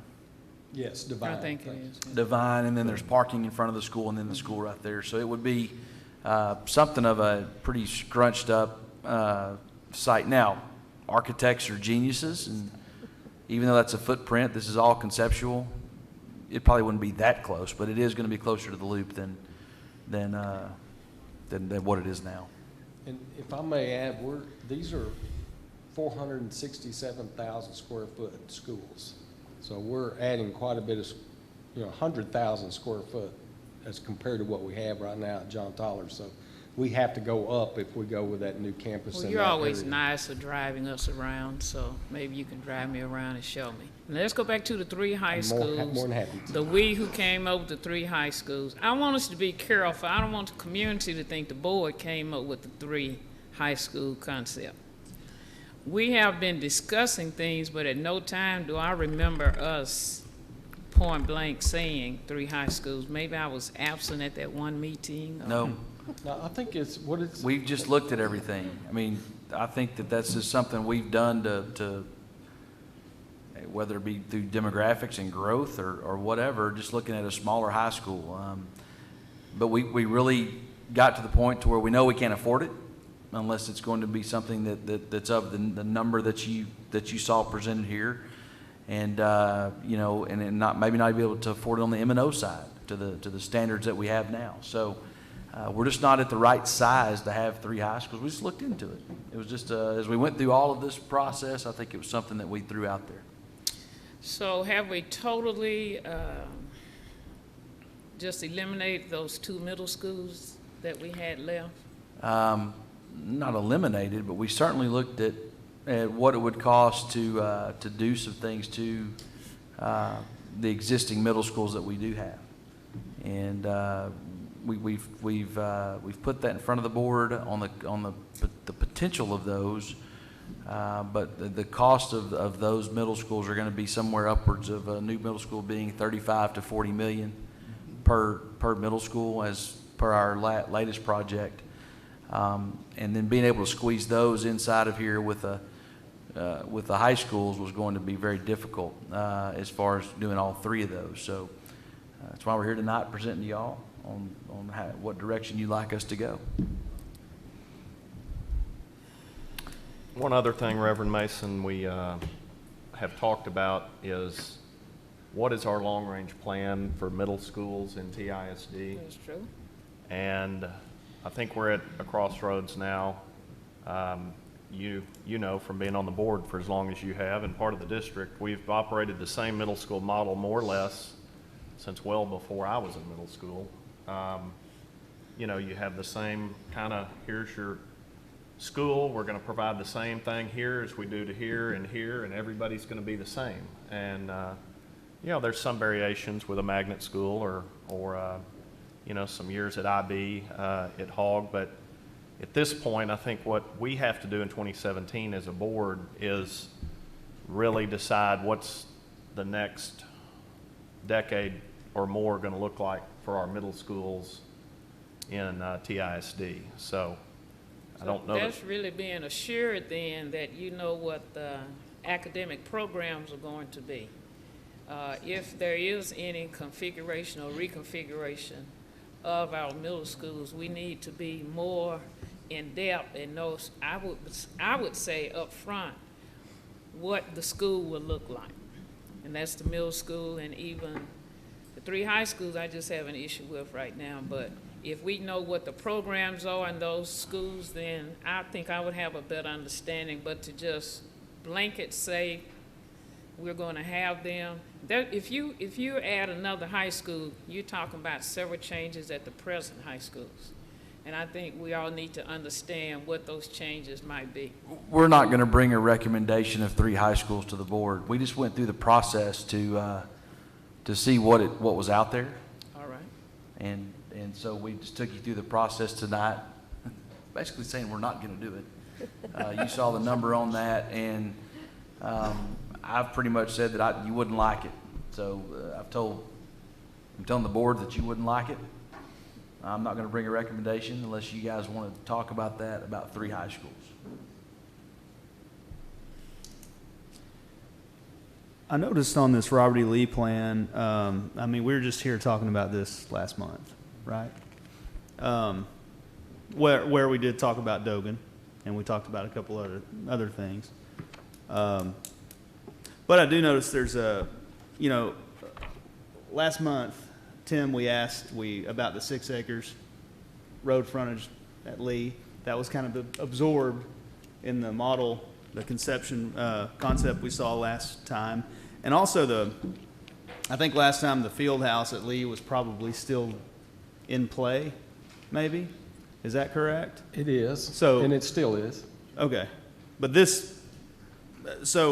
what changed in order to kind of now allow us to have 6 acres of road frontage on the loop as opposed to last month where we didn't? Well, if you build the new version. Weren't we looking at a new Lee last time? Yes. Yeah. Yeah, so that's the picture that we have up there now, and that's the new Robert E. Lee. And that's basically, if we're not going to save any facilities, that lets us shove that brand new campus back towards Shiloh Road to the south, and then you can still save that 6 acres. Is it the athletic? Is it the field house that kind of allowed you to do that? No, it's actually saving the gymnasium. Well, I guess the field house. Anytime we start saving these areas, the field house, the fine arts, and the gymnasium, we'll have to bring all of our new construction back to it because those are already there. And that's assuming you have a looped campus. That's what I was Yes. asking Dr. Crawford. If that's what the board says we want, do you want to be able to walk from the front door of a new high school and stay inside the school to go to any building in the school? Mm-hmm. So if you say yes, that's the number one thing that's driving our plan, then that's what it looks like. If we were to say, you know what, if kids have to they're going to walk to practice fields anyway, or a baseball field, they can walk to a gym 50 yards. Well, then it can start moving south again. That's something the architects, when a final architect comes in and is hired, that's something the board's going to need to decide, is the ability to stay inside for safety and for, comfort that important versus moving it, up more towards Shiloh.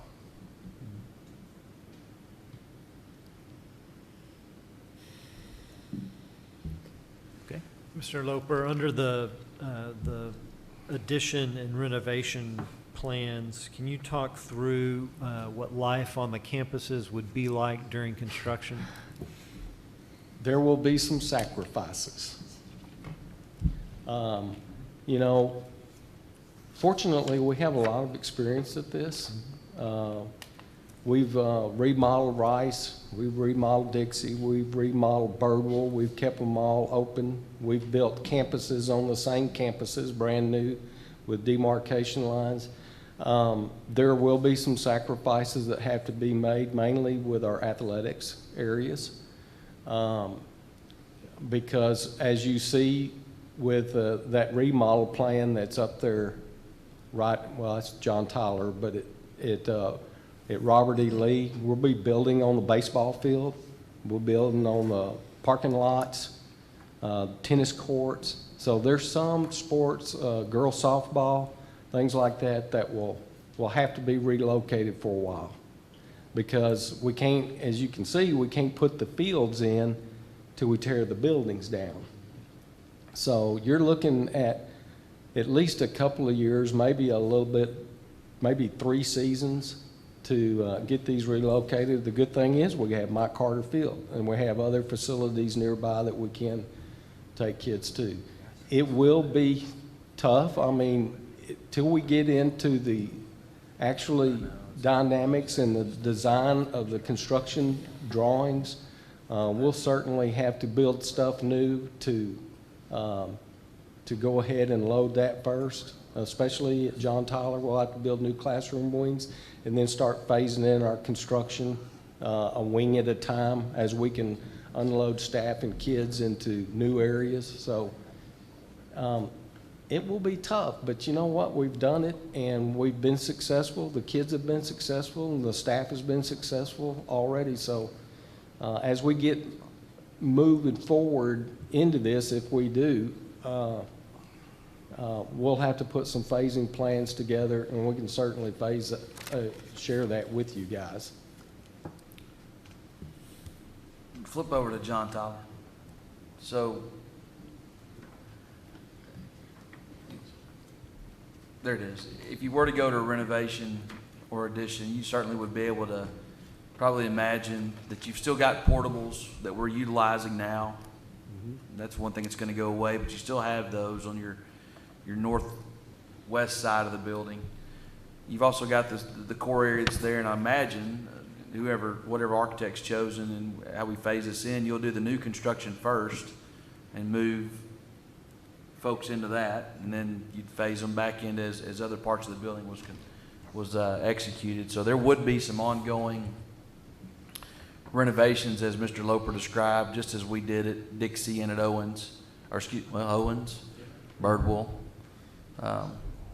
Rice, at the same time. So I think that those are some things that we've got experience with.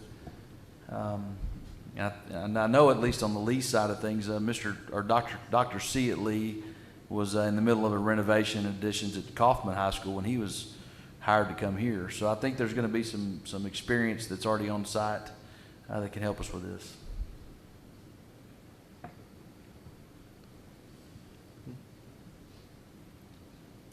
Let me, while y'all are thinking of questions, let me throw in my 2 cents on some things. Number one, we have to know our community. This has got to be community-led. Bonds never worked in Tyler that wasn't community-led. $289 million to me is not an option. I don't think it is. That's my opinion. I think that's too much for our tax base to absorb. The largest bond we've ever passed was $165 million, so you're tacking another almost $130 million on top of that. So we have got to consider that. The second thing is, I know all of y'all have been on these campuses before, but from a business perspective, I go into the Fine Arts Center at Robert E. Lee, and I can't bulldoze a building that's that new, that's in that good of shape. It's just, I can't. That's just not. We don't do that in the real world in business. So, I mean, not in East Texas, we don't. But you know, I suspect if you were in some parts of the country, you would do that, and it would work out for you. But you know, I think of the field house. You know, that's 16 years old, and you're gonna bulldoze a brand new, what I call a brand new 16-year-old building. So that's just not good business. You know, so the John Tyler situation, if I have the information correct, their facilities condition index is 65%. Well, 90% of the building was rebuilt in '82 after the fire. Well, we've got it. That's common sense. You've got to take that into account. If your facility condition index is that low, why would you bulldoze a building that's still in that good of a shape if you can do like we did to Rice Elementary and make it where it looks like it's brand new if you walk in the doors, and the kids get the same experience as being in a new campus. So to me, you know, common sense on what you do construction-wise and common sense on what you try to put on your taxpayers in Tyler, to me, takes you down to a 2 high school system with, you know, something similar to the renovation and addition plans that we have presented here tonight.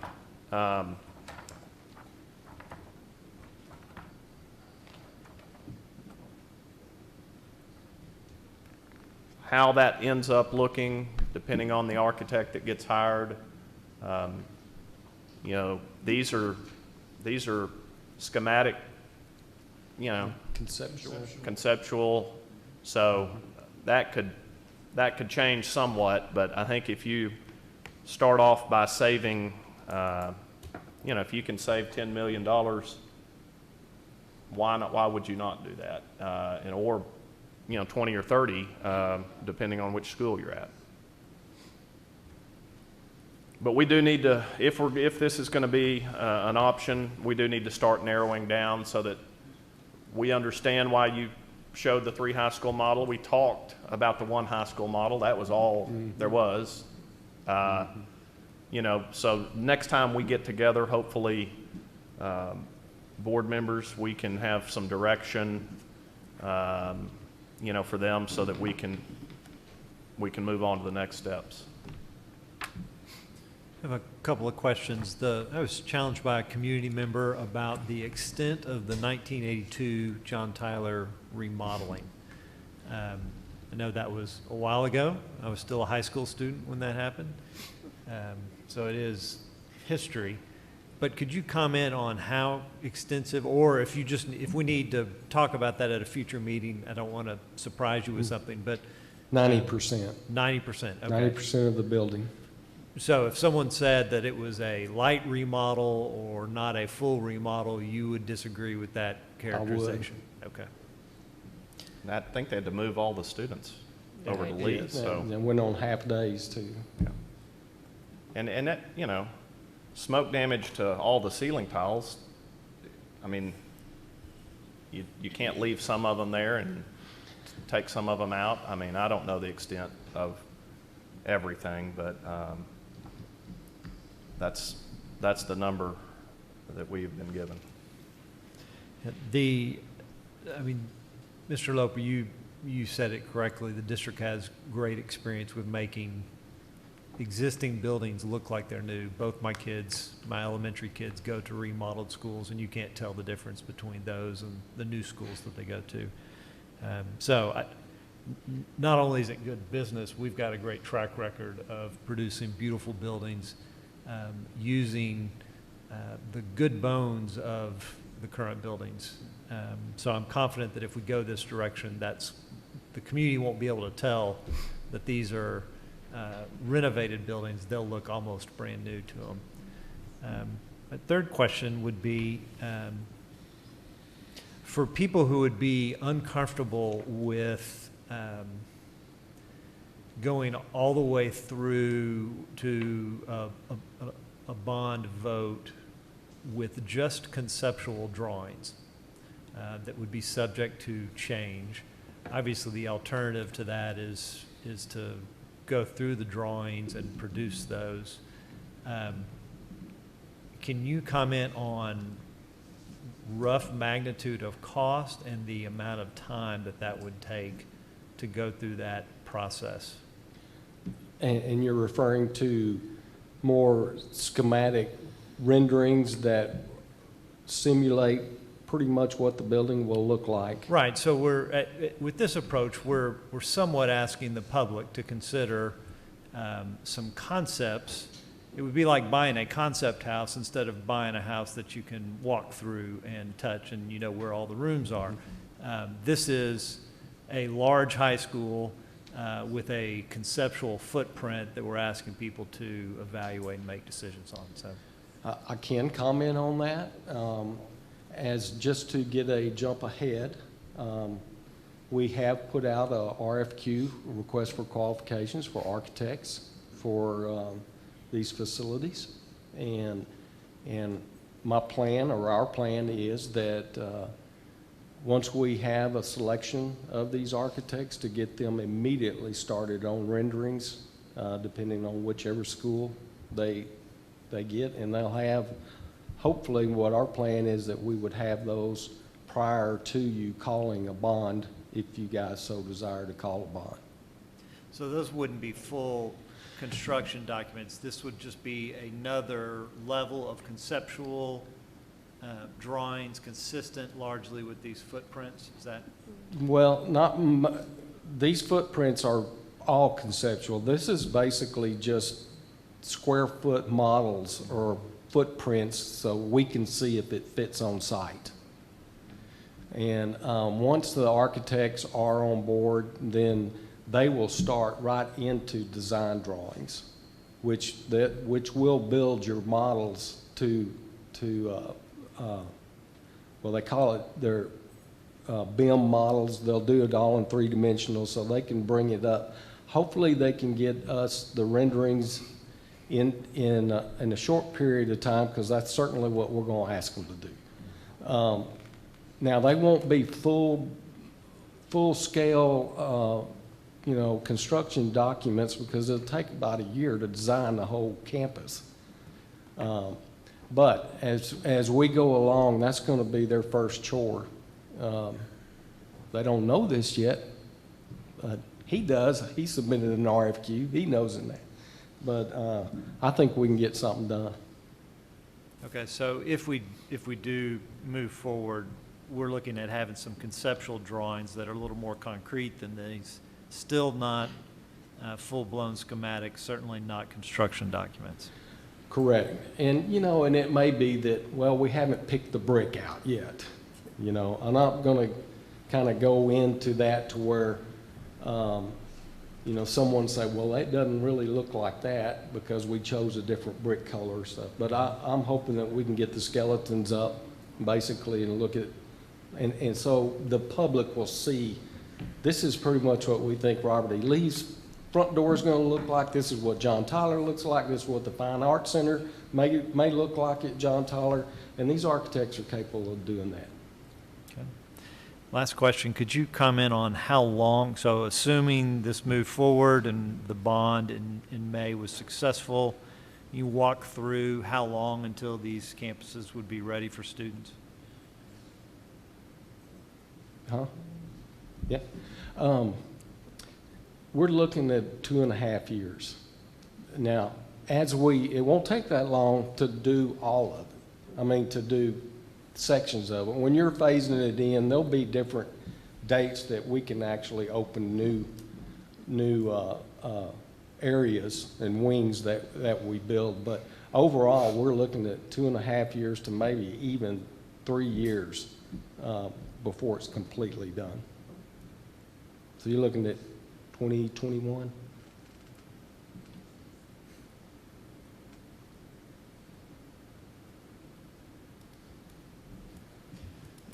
Last question is not really for you. I guess it's for Dr. Crawford. So these numbers are obviously very large. When I was a sales guy, the acronym was WIF on what's in it for me. Everybody wants to look at this number and say, okay, what impact is that going to have on my property taxes? Do we have a plan for when that information is going to be presented based off these scenarios? Well, you asked the question. I've got the numbers in front of me. So if you're to go for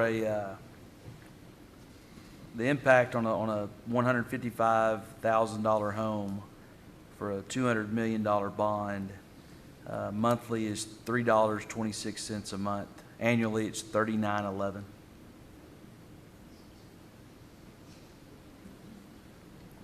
$39.11.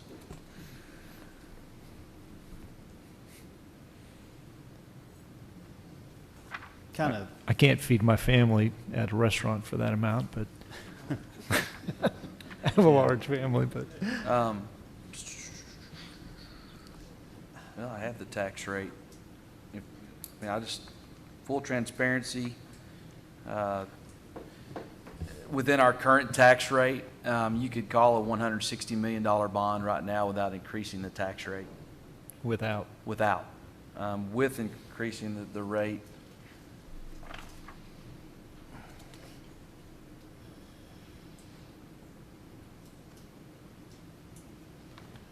Well, where is it? The answer to that question is if the board,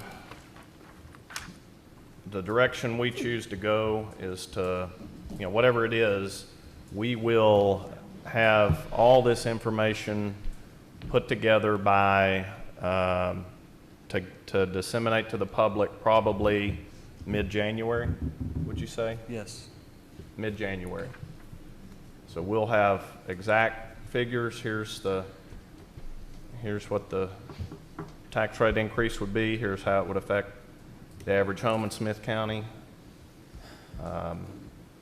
just like we've done on all of our previous elections. But as soon as we get back from the new year, this information will start to go out to the public if that's what the board decides to do. So here's my concern.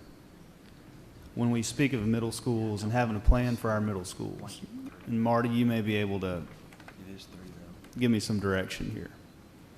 But if this is going to take until maybe 2021 to move into these high schools, if we do it, you know, at what point in time do we address, you know, would we wait?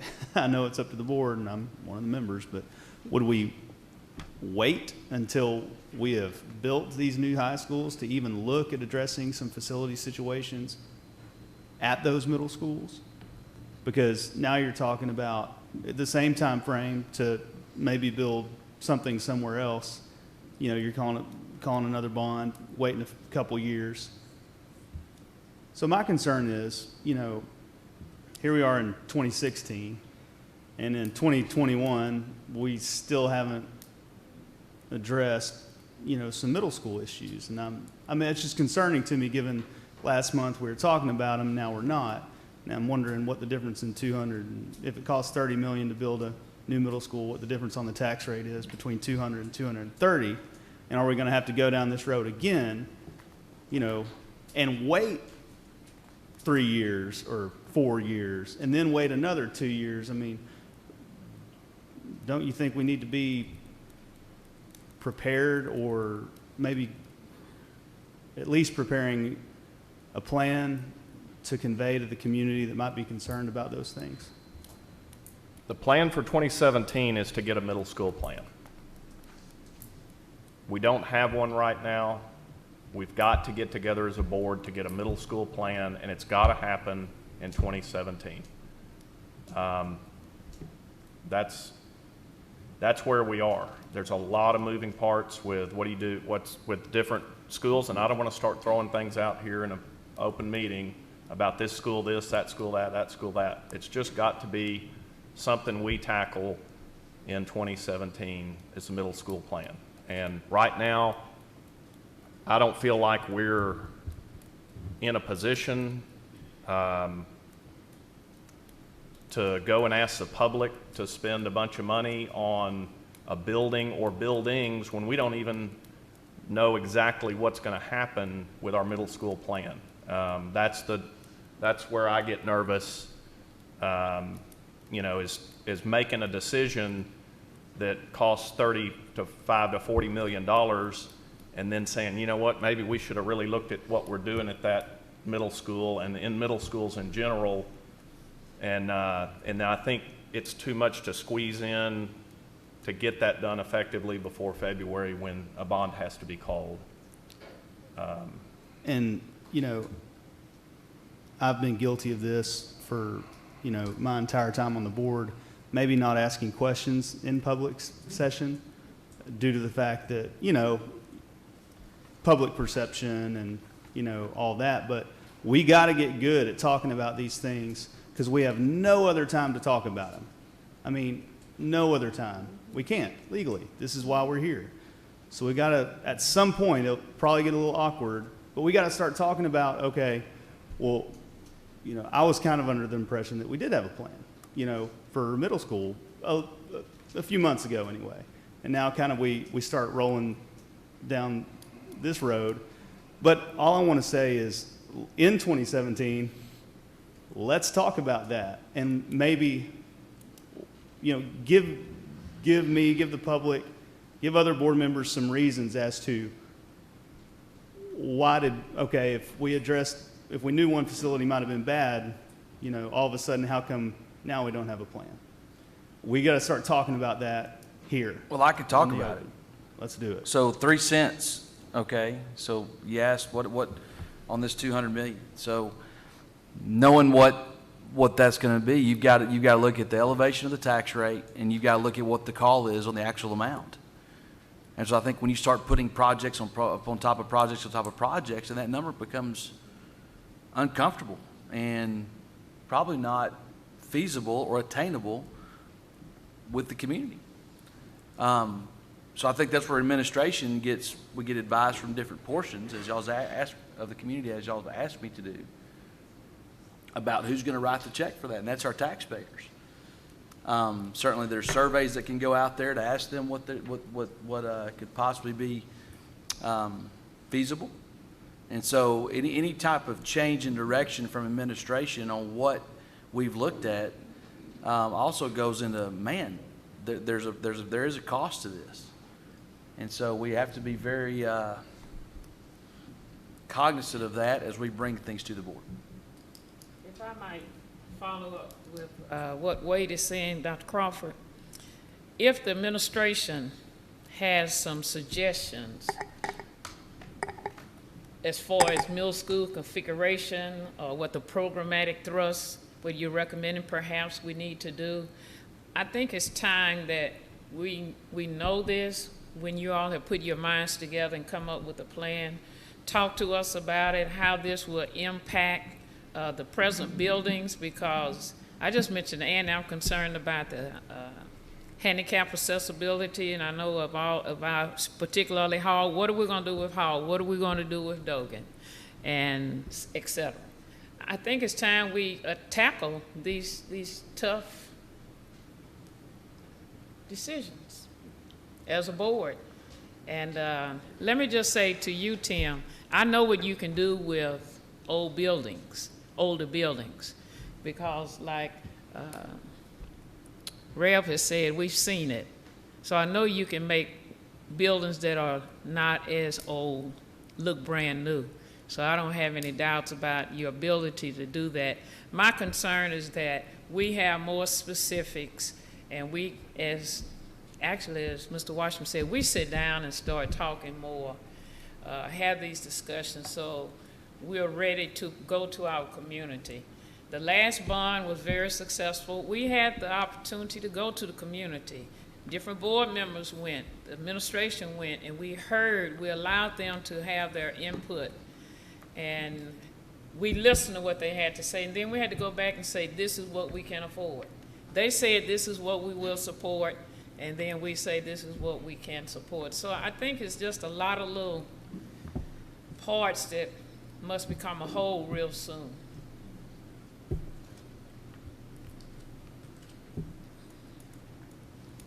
And it's not easy, but we have to do it.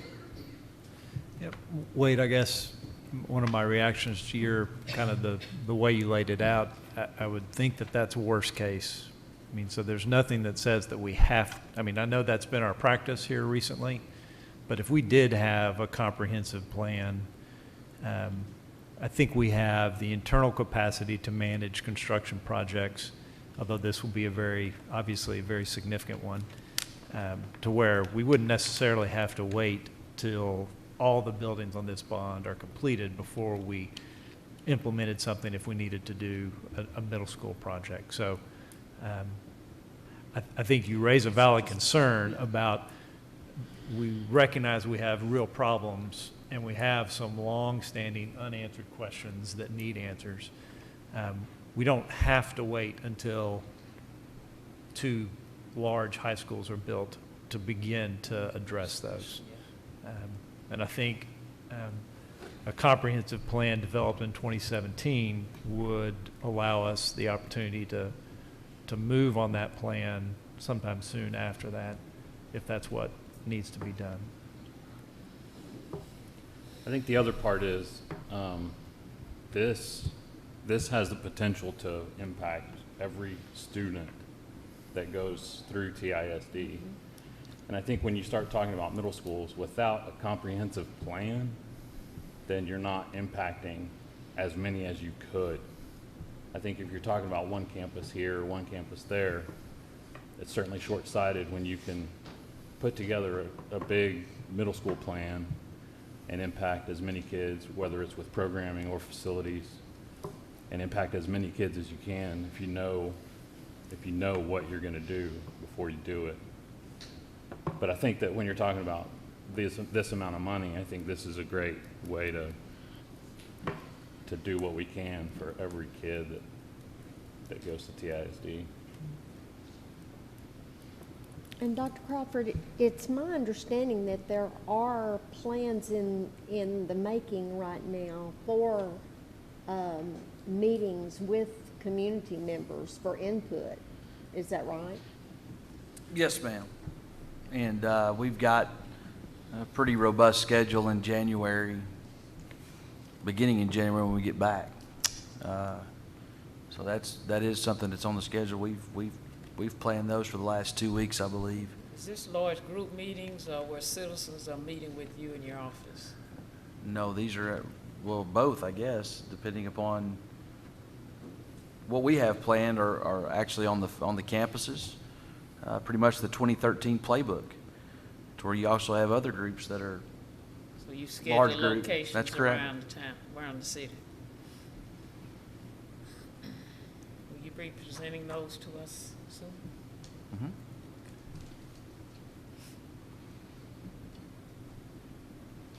The 14th and the 21st of January have already been scheduled. The 14th at Douglas Elementary School, the 21st at Bolter, for a couple of campus chats.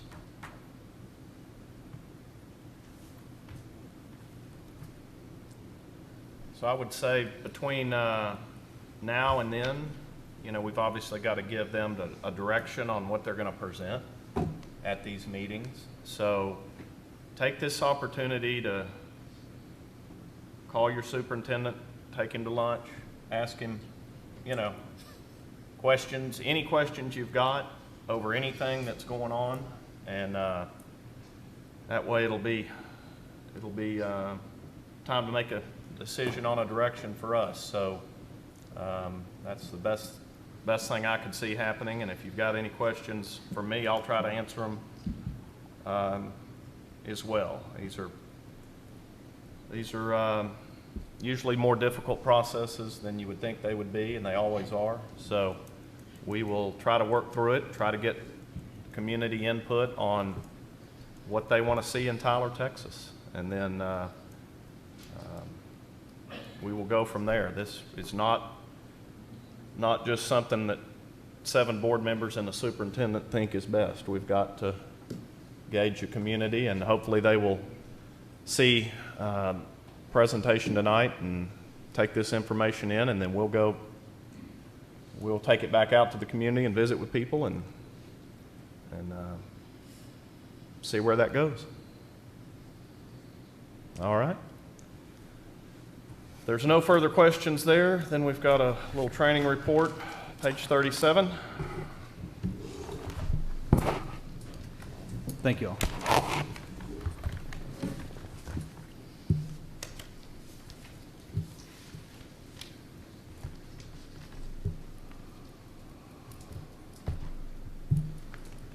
All board members have met or will have met the continuing education requirements as required by the Texas Education Code. Contact been trained. Dr. Crawford or I if you need some more training. We will get you set up. Y'all have been trained. Well trained. All right. Got a couple of future business. January 12th, January 23rd, and then we've got something here in a few days. Got a workshop on the 15th. That's this Thursday. Begins at 11. Did we include on there the appointment to the Smith County Appraisal District Board? Because we really need to have that person's name in January. We have submitted the information to an individual to see if they are interested. All right. I sure hope they are. We're getting together Monday too, aren't we? Yeah, next Monday, the 19th, we actually have oral presentations on from architects in regard to getting some of them on board with the potentiality of providing us some of the things we talked about here. So those selections will be Monday the 19th, the first day of our Christmas break. At a time to be determined, or have we set the time? Yeah, if you've got a time, the earlier the better, probably 9 a.m. if you can do that. It's gonna, But I can we usually certainly stagger those, so we will let the board kind of I guess Gina will coordinate with people's schedules on that soon. On the 19th, we'll have probably one action item meeting. Okay. Not on the interviews. Not on the interviews. Right. Yeah. Okay. So if 9 a.m. is not good for y'all need to let me know. Okay? Let's don't take a vote on that here because it's not on the agenda. All right. No further action. We'll take a motion to adjourn. So moved. Thank you, Reverend Hager. Thank you, Mr. Washman. All in favor say aye. Aye. Opposed? We're adjourned. Thank you for coming.